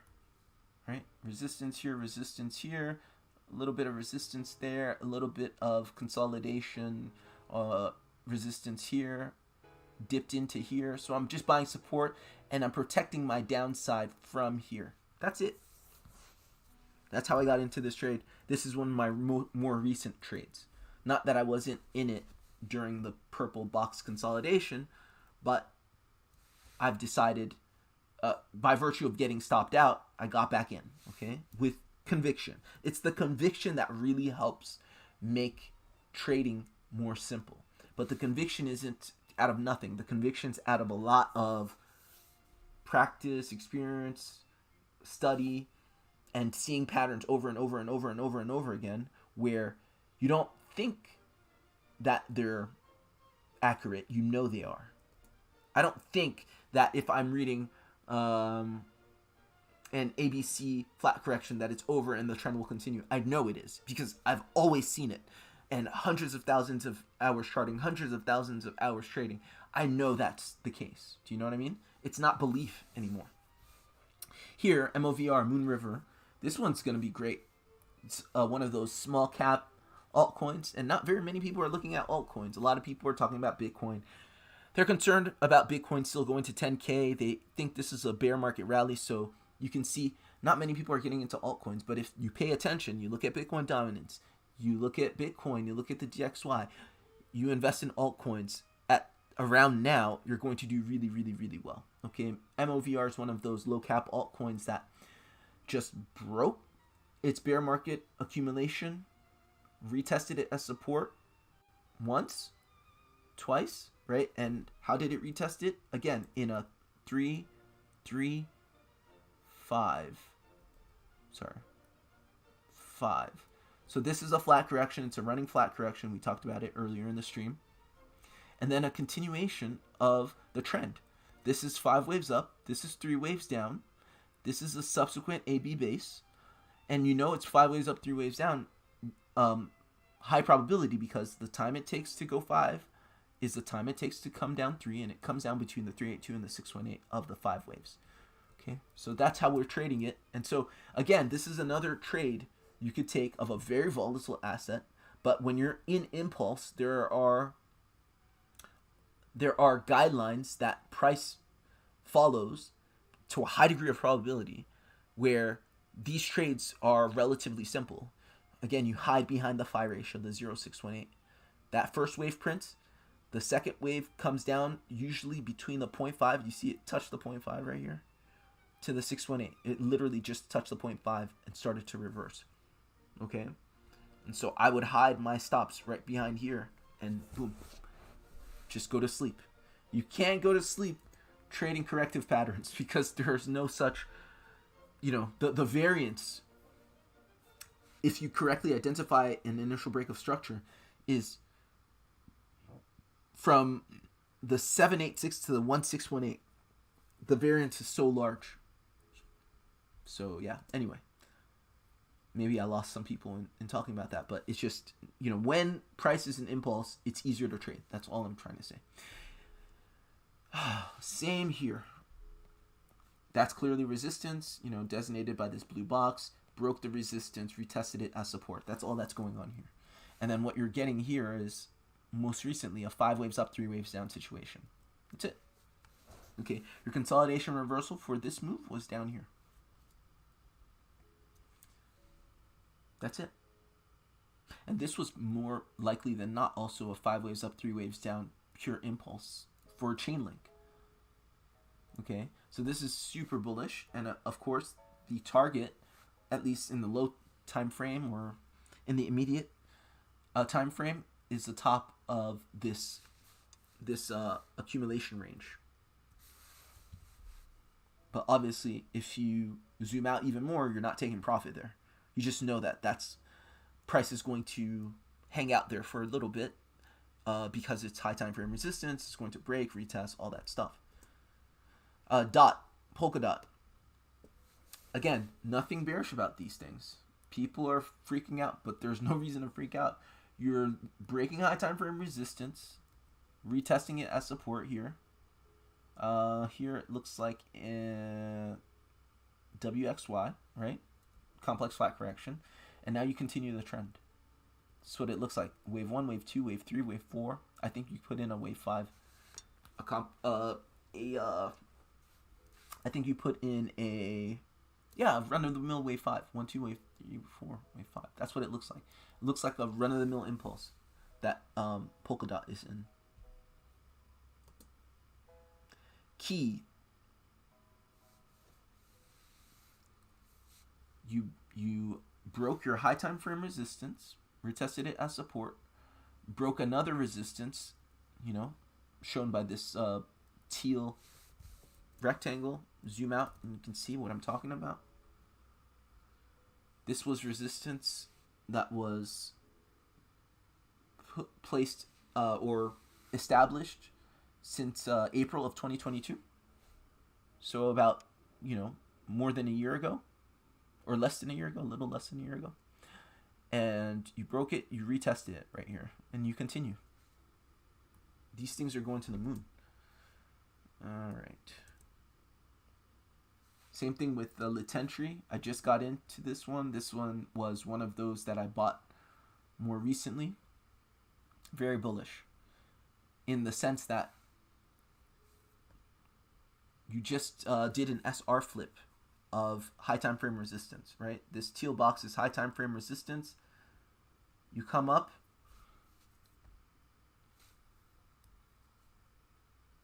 A, B, C. I think this is I want to say this is a massive running flat. Okay, massive running flat, really bullish, right? This is an A wave. All of this is a B wave, and I think you're getting a C wave.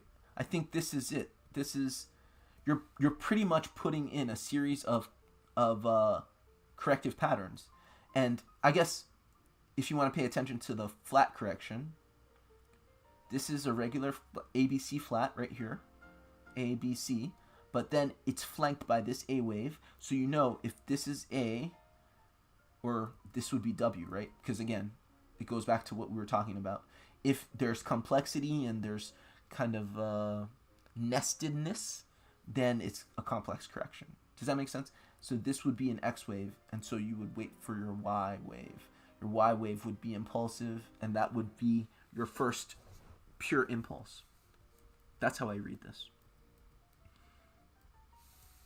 So yeah, this is a exciting, nice trade.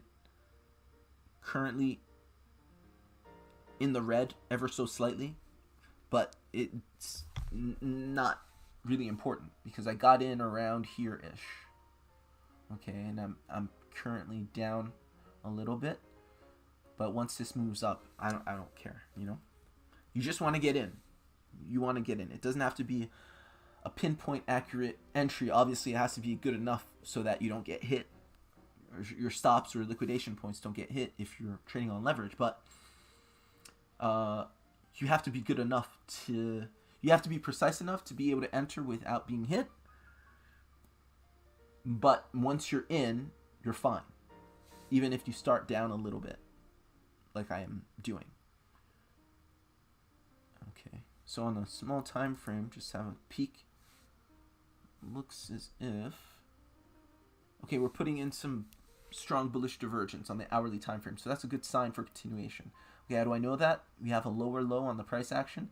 We have an even low here on the momentum indicator. Just look at the momentum indicator. You have a double bottom even low. So that's likely to come up like this. Okay, let's go back to 4-hourly time frame. Okay, looks rare, or super rare, super rare. There's a looks rare and there's a super rare. This is super rare. I bought this on spot the other day with my profits from my stopped out position. This is likely to go really high, really fast, very soon. Why? We see that it's currently in a range that's lasted since the beginning of February. Okay, so that's about a 20-21 day range. And you're at the top, you're going to break, retest, and then continue up. Okay? And actually understand that this range is a retest, all of it is a retest of this resistance turned into support. So that is very bullish for rare. As you can see on a really high time frame, there's that double bottom people think that doesn't exist. Adam and Eve double bottom, W pattern, doesn't matter. Cup and handle pattern, doesn't matter. It's a double bottom. Or you can say it's a massive inverse head and shoulders. And you're above the neckline. So do expect a continuation to the upside here. These are really, really bullish. And if you've been in crypto, you know that you don't see really bullish altcoins out of nothing. You see really bullish altcoins in a bull market. You see alt season in a bull market. So Bitcoin also will it'll go. It'll go. We can see that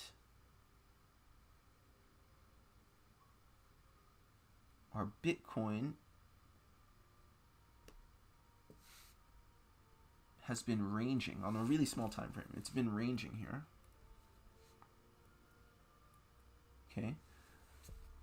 And question is it going to continue? Let's try this. Yeah, there we go. That's good. Is it going to continue up here, or is it going to come back down? But it's definitely been ranging.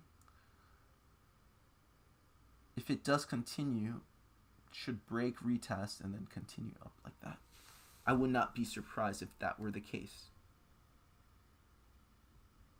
Okay. That all said and done, we're on support. And we've been on support for the past 7 days. So that's extremely bullish. Extremely bullish.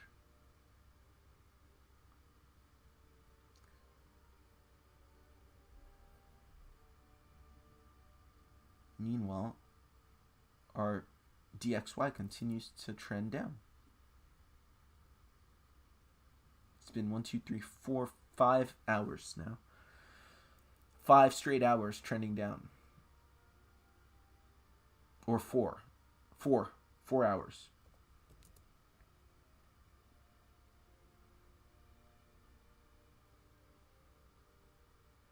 Okay, the big move. So it's likely that Bitcoin does break that small time frame channel only because, look at this. You're at support.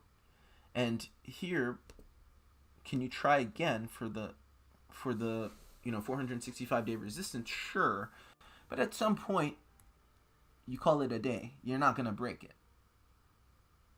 Okay? So you're just losing this channel. The loss of this channel should translate into a big move in Bitcoin and crypto and stocks.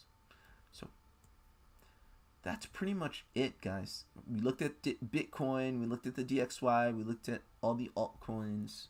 Our bias has not changed. We're still bullish. And a lot of people are quite bearish. A few less people are bearish. You look, the past hour, we have more bulls than we have bears. And this is looking at open interest, right, across about 10 different exchanges.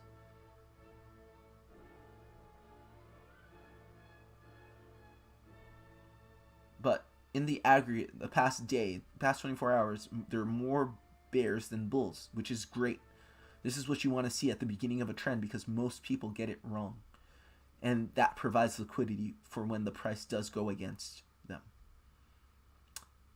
Past 15 minutes, yeah, there's more bears. Past 5 minutes, more bulls. People are kind of all over the place. But yeah, that's pretty much it.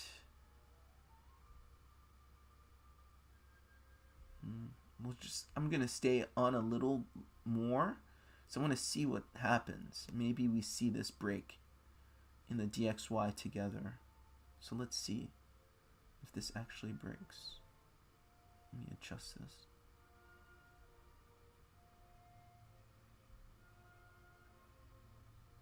Okay. I want to see what happens here. I'm going to see what it looks like in other assets.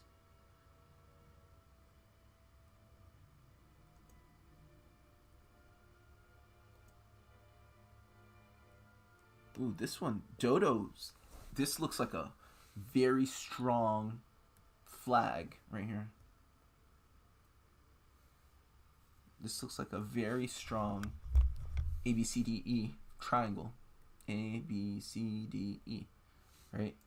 5 different sets, or 5 sets of 3 wave, 5 sets of 3 waves each. 1 2 3, 1 2 3, 1 2 3. 1 2 3, 1 2 3, 1 2 3. And all the while you put in the triangle. So that's a massive bull flag that I'm seeing in Dodo. Right at the apex, about to break.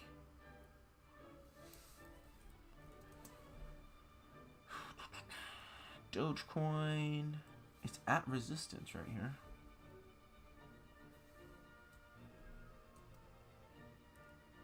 Same thing with ETH, at resistance. Whoops, at resistance. Question is this gonna break, or are we gonna come back down before we go up? Same thing with Litecoin.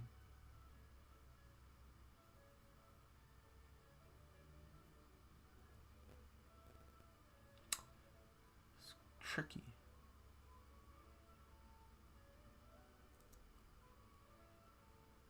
RSR, that looks like it's going up. Even though you're overextended, you're overbought. On the 15-minute, something about this looks very bullish when you have that W pattern. Same with SHIB. See that double bottoming. Even though you're overbought on the momentum indicator on this 15-minute time frame. Tron. XRP is looking really, really, really, really strong right there. Look at that massive bullish divergence. So if you look at this as a W pattern and you look at this, that's strong bullish divergence there for XRP. Will we catch a big move on stream? Perhaps. Let's see. DYDX. That's looking like it's going up. Harmony, that's looking like it's going up. In the immediate short term. Same with Chainlink. Same with DOT. Same with Key. Same with the Tentry. And Rare's already started. This is front running the entire thing. I think we break. I think we break. I think we've already broken, to be honest. Look at this. That's what I'm seeing. Okay. I think that this was resistance, yeah. This was resistance. We broke it and we consolidated above it. We flipped it right here to support. And so I think we move on from here. Even on a small time frame. And that should be a sizable move. Only because you did the work in terms of doing your consolidation reversal. I think you're coming back up here at the very least in this move. So let's see how that plays out. This is small time frame stuff. Obviously, I'm not trading any of this stuff on the small time frame. as I said before, it's low risk or high risk, low reward. But sometimes you can use your skills on the low time frame to make entries, or sometimes you can just have fun scalping. As long as you understand what you're doing and you know that you're playing in a high risk, low reward game, you can do it, and you will allocate your funds accordingly. You're not going to take all your money in and start trading a high risk, low reward game. That's why you go to Vegas, you go to the casino, you have a certain amount. If you're a responsible trader or a responsible gambler, you have a certain amount that you play with. That's it. Maybe you win, maybe you lose. It doesn't matter. You're just having fun. There's no issue with doing that. It's just you have to understand what phase of the market you're in. Sorry, I missed all of these chats. My fault, guys. So Cliff BTC says, can you look at STX stacks? And then Cliff also says, wondering if the short-term bullishness is in line with the longer-term TA narrative. What do you mean by that, Cliff? Nice Hash Login says, always on top. It does have a chart on there. What do you mean by that, Nice Hash? It does have a chart on there. I'm sorry, I wasn't paying attention to the chat, and I missed a lot of these. I was kind of zoned out. But, yeah, let me know what you mean by that. But let's look at stacks for Cliff. Let's look at stacks for Cliff. I have time today. I don't have to pick my son up from school, so I'm A-okay to hang out. Alright, let's do this. Stacks.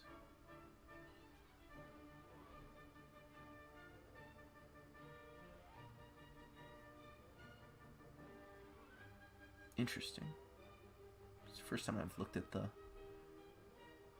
percent moves in the whole stacks. I'm pretty sure I don't have it, so I'm gonna add it. Stacks USDT Binance.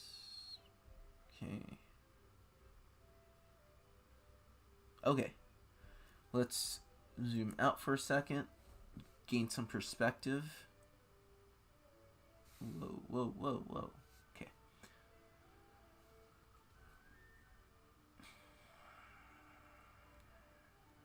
Okay, first thing that comes to mind is that this is some sort of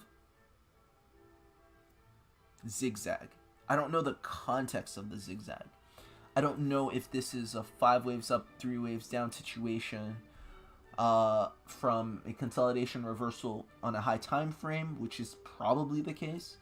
But I know it's highly unlikely that this is 5 waves up, 3 waves down as part of a wave 1, wave 2 situation, only because just eyeballing it looks like there is a disparity in the time it took for us to come up 5 waves, that was 392 days, and the time it took us to go down 3 waves, which was approximately 581 days. Okay, so that's the power of using the time principle in wave 1, wave 2. So I know that this is corrective, okay?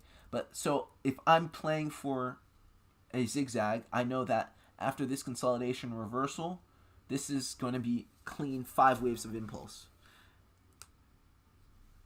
And that's what I would trade for. Or that's how I would trade it, actually. If you're buying here, you actually don't have to worry about getting hit on the downside. A lot of times, the hardest thing about trading is, even if you get the direction correct, whether up or down, you have to worry about the price coming back on you. If I'm buying at this level, I know that this is going to put 5 waves in, at the very least, as high as this did, and that when it does come down, it's going to come down to, at the very lowest, the 618 Fibonacci retracement level, because that's the higher term trend. So that's what I would say about stacks. Obviously, the past couple weeks have been really good.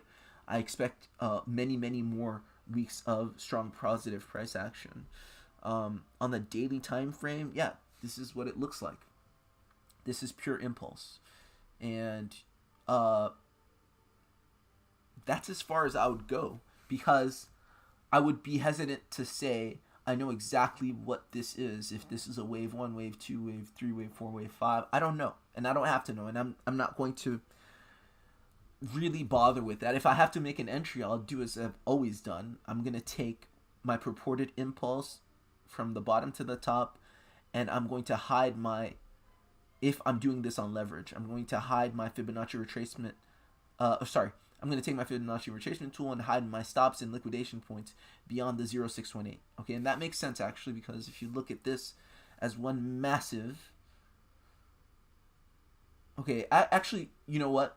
If you look at it in terms of support and resistance, highly likely that this is 5 waves for stacks. Highly likely. Why? Because, again, look at what we just did.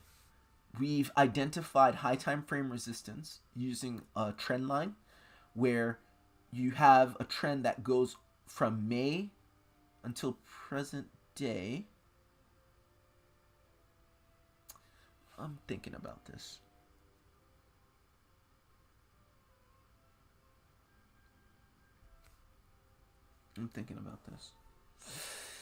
Because we're on the daily time frame. I'm just thinking about what I just said, because it's possible that you can have a retest. I was saying we have to come back for a retest of this high time frame resistance we broke, but you may have had a retest on a smaller time frame that we're just not seeing on the 4-hourly. And yeah, you see that on the 4-hourly time frame. What do you see there? It's clear and conclusive. That candle right there. You know, it's one of those clear and conclusive retest candles where you have a strong wick. You know, it's unambiguously retested that high time frame resistance as support right there. So that has been retested. Obviously, sometimes you retest things multiple times, but I don't think you're necessarily doing that in this case. Again, just because you've gone so far. So if I'm trading this, either on spot or on leverage, this is what I'm going to do. Worst case scenario is a retracement to the 0618. So worst case scenario, we're coming back down to 44.5 cents. But I don't know that. This may very well continue. I don't know the magnitude of these waves, right? That's the beauty. You know what you don't know, more or less. And I don't know how this impulse is going to proceed, how it's going to matriculate up. But I do know that if it does retrace, that this is the maximum retracement, because this is highly likely a purely impulsive wave. So I'm hiding behind this. If I'm on leverage, hiding behind 44.5. And do I buy what looks like a top? Sure. If I'm on spot, I don't really care. But if I want to be really, really careful and I'm on leverage, maybe I'm waiting, because the 4-hourly is topped out. The hourly is crossed bearish. Yeah, I'm probably going to exercise a little patience if I want to get in and I'm not in.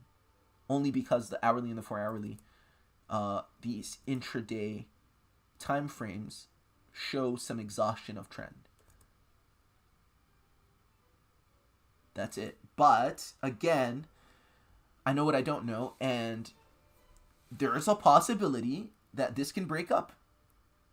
And my indicators are showing me exhaustion, but it doesn't really matter. It's going to get overridden because this is a strong trend. So it's hard to enter if you haven't entered yet, because you have quite a bit of variance, right? Because if this is your stop, you're going to have a big drawdown and hit and lose a relative large amount. But if I'm on spot and I'm really excited about this, I'm just buying. I don't care. This is the beginning of the bull run, relatively speaking. Even if we have a 60% drawdown on my initial investment, I'm going to make that and then some on the way down or on the way up. So yeah, that's pretty much it for stacks. And guys, I apologize for not having seen the chats earlier. With this new chat system I have, it's just I'm not as used to looking in that place. Okay, let's see. Okay, look, it looks like this is about to break here on the DXY.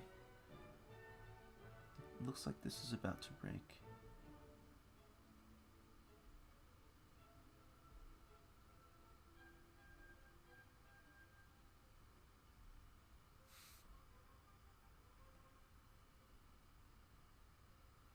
This looks like it's some consolidation for continuation. It's a reaccumulation here for continuation up here. That's what it looks like. Worst case scenario, we go boom, boom, boom, and retest this right here.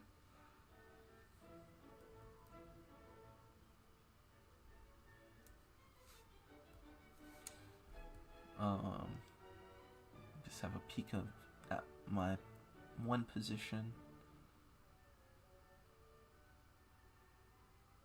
in my lit position.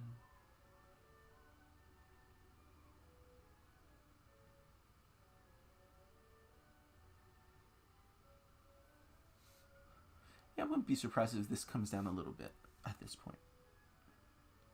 This looks like a three-wave move. This probably comes down like this. And what's my other one? This looks more like a five-wave move, but it could be a three-wave move. It's hard to say. Come down like this? Maybe. I don't know. I don't know. But yeah, I'm bullish. I'm bullish. I'm surprised this hasn't happened yet. I thought we were going to get the move on stream. It's okay.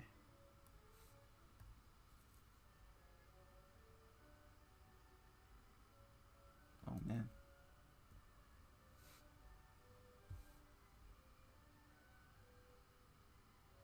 My triangle just got messed up. Or my range.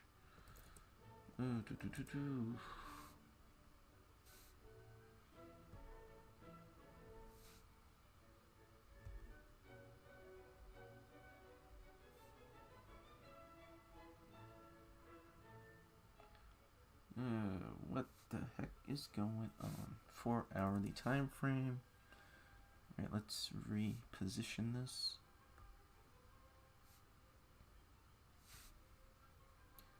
Reposition this like so.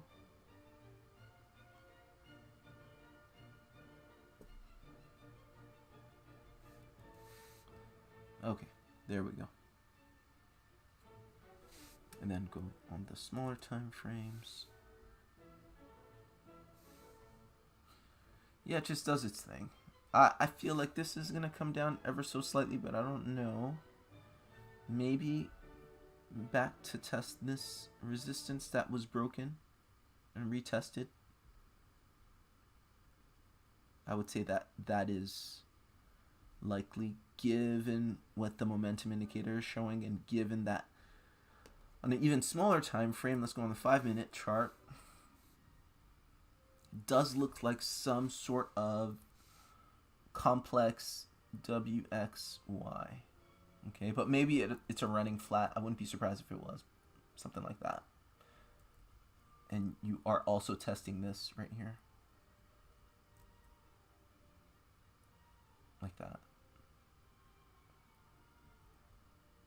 So we're on the 5-minute chart, guys.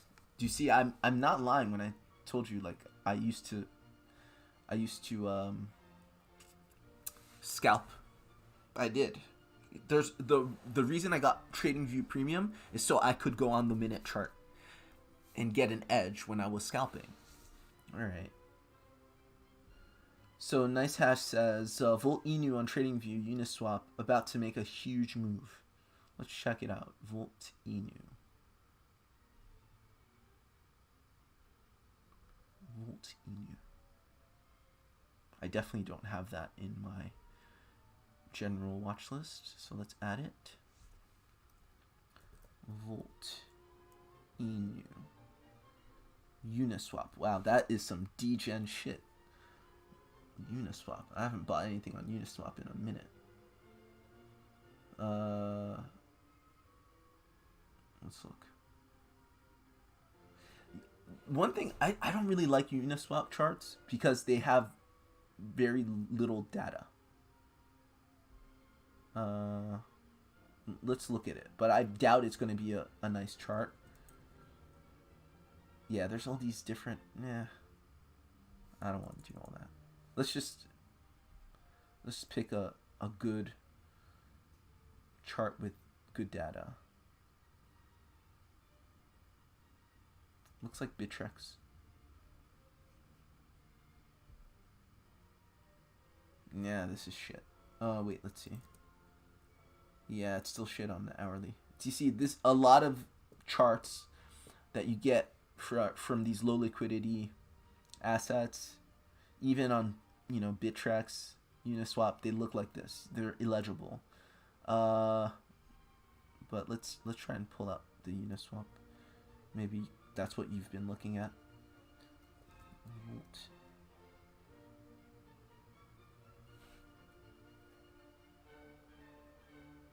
This is Wrapped Ether against Wrapped Ether.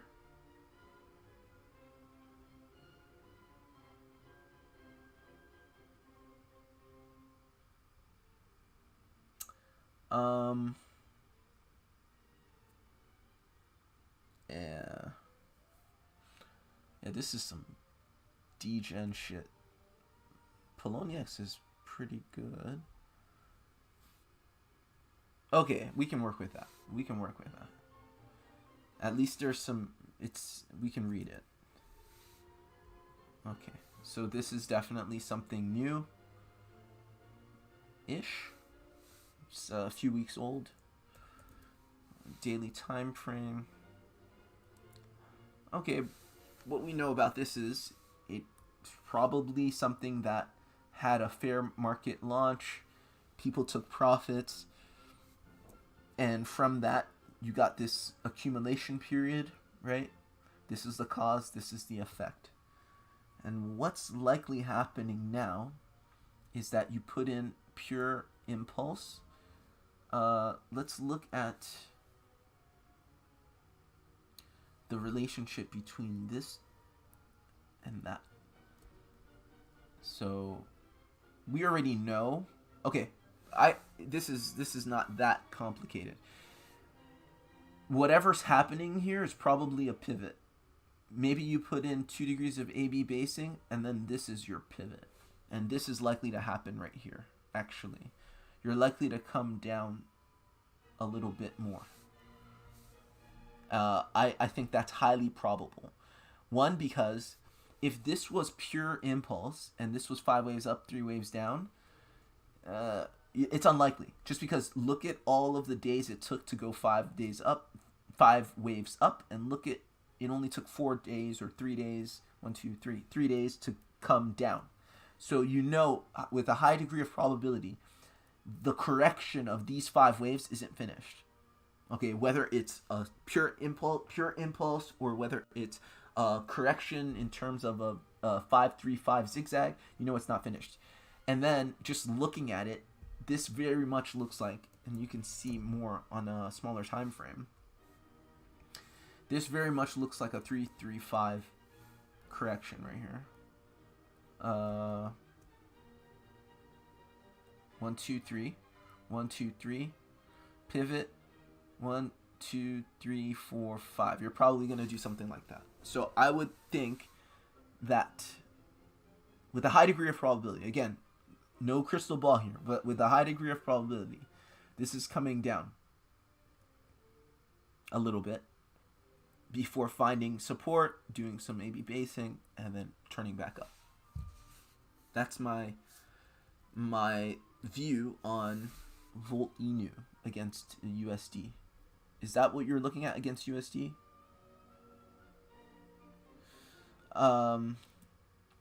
So Nice Hash says Volt Inu with space between it. One on Uniswap is the oldest one. Cliff says thanks for STX thoughts. No problem. So let's look at the one on Uniswap, if there's any difference. It more likely than not doesn't change anything, but let's see. Let's erase this. Volt Inu Uniswap. Are you looking at wrapped ether or Volt Inu against Tether? Because if you're buying on Uniswap, a lot of times you're buying with ETH. If you're looking at against ether, maybe that explains why you see it based.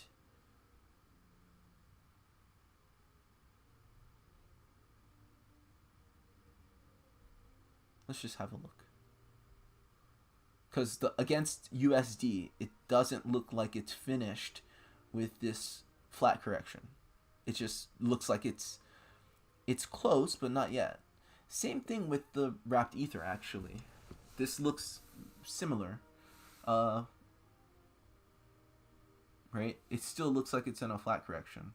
3, 3, 5. You're probably going to come down here. At best, even if you were a running flat, you're coming around here-ish. But you're in, more likely than not, an impulse on the way down. So I don't have much data on this chart because even my momentum indicator won't show.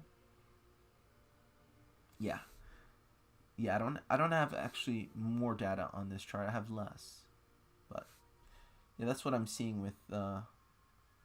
Was that the one? Nice hash. I just don't see. I don't see much difference there. I still see us against wrapped ether, against USD. I see us in that flat correction. And that flat correction has to finish before you continue.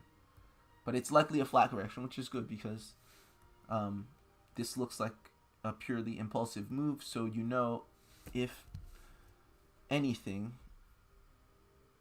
this is the trend. This is the counter trend. So you're just preparing, maybe accumulating more for the resumption of the trend. Obviously, I don't know anything about this, but if it can be traded on leverage, then I would be very careful because it's so volatile and it just looks like it's literally an impulse right now. So you probably wouldn't want to be exposed to it with yeah, you just have to be careful, obviously, every time you're on leverage. But if you're on spot, I think you're fine. You just have to wait a little bit. That's how I'm seeing it. That's how I'm seeing it. So what did we do on the small time frames here? Did we do that retest? Yeah, look, we did it. Support and resistance shit works. If you get the right trends, it's like cheating, right? Exactly what we saw. Resistance, break, retest, continuation. Okay, obviously this is 5-minute chart, but that's bullish. You know, our momentum indicator is saying the same thing, putting in some strong bullish divergence, showing us that the momentum is going up. While the momentum indicator is oversold and your chart, your price action is on support, that's always a good sign for continuation. Those two aren't always on the same page, but when they are, you know, okay, you're likely to get some continuation.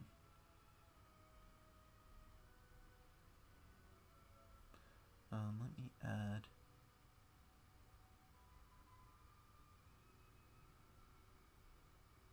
I should be able to do this here.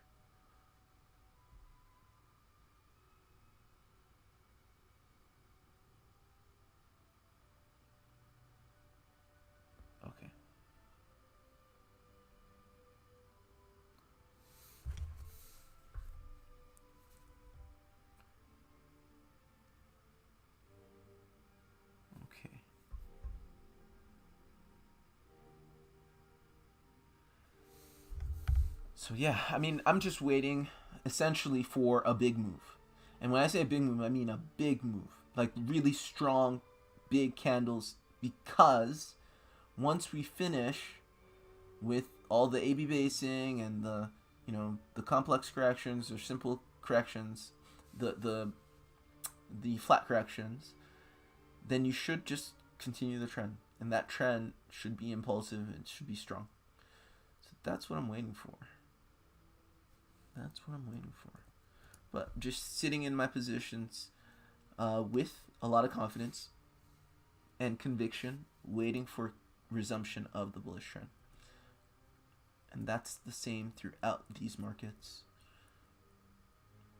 This is really interesting. This triangle. I mean, this is... How can you be bearish on this? It's just... This is what you call flagging. You're just bull flag after bull flag after bull flag. This is so bullish. Dodo is really, really bullish. Actually, one of you guys told me about this a long time ago. Then I started getting interested in it and added it to my watch list. It's been doing really well. I mean, all the small cap altcoins have been doing relatively well, because they're so volatile. In a bull market, those are usually your, if anything is going to give you 500x to 1000x, it's those really small cap altcoins.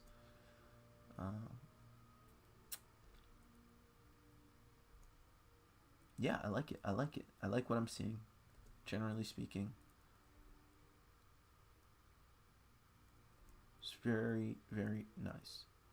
Just a matter of time, And thing is, good analysis doesn't have to tell you exactly the minute when something's going to happen. That's not the point. You have a decent idea, right? We have ways of reading time and prognosticating time, but it doesn't have to be super precise, right? Sometimes we can get really precise because something went up for 4 hours and came down in 3 waves impulsively or correctively from an impulse in 4 hours. So we can say the hour and sometimes even the minute. But, when you're dealing with corrections, you can't always be that precise, but it doesn't matter. It doesn't matter. What matters is, at the end of the day, support and resistance. And if you play that, 9 times out of 10, you're going to win. High time frame resistance is broken, retest it as support, go long. High time frame resistance is high time frame support is broken, retest it as resistance, like the DXY, right? Go short. You should be shorting the dollar if you can read a chart. High time frame resistance right here. I'm on the wrong chart. Yeah, there's better. High time frame resistance broken, or sorry, why do I keep saying that? High time frame support broken, retested as resistance, go short. That's all this is, right? So many analysts can't do that. Even though it's simple, it takes time to really understand that that's not an opinion. That's just something that the chart respects to such a degree where you can say, of all things that you don't know in trading and charting, that's as close to 100% as it gets. But even if people do know that, they have to know enough to set up their charts correctly. Because some people don't know how to use the log chart, right? That's one thing. And then others, they're looking and thinking of things that don't really have that much bearing on the market. Like the CPI, PCI, PCE, all that shit. That's not going to help you make money. All right. I'm good. I hope that was helpful. I hope that was useful, guys. Like, share, and subscribe if you haven't.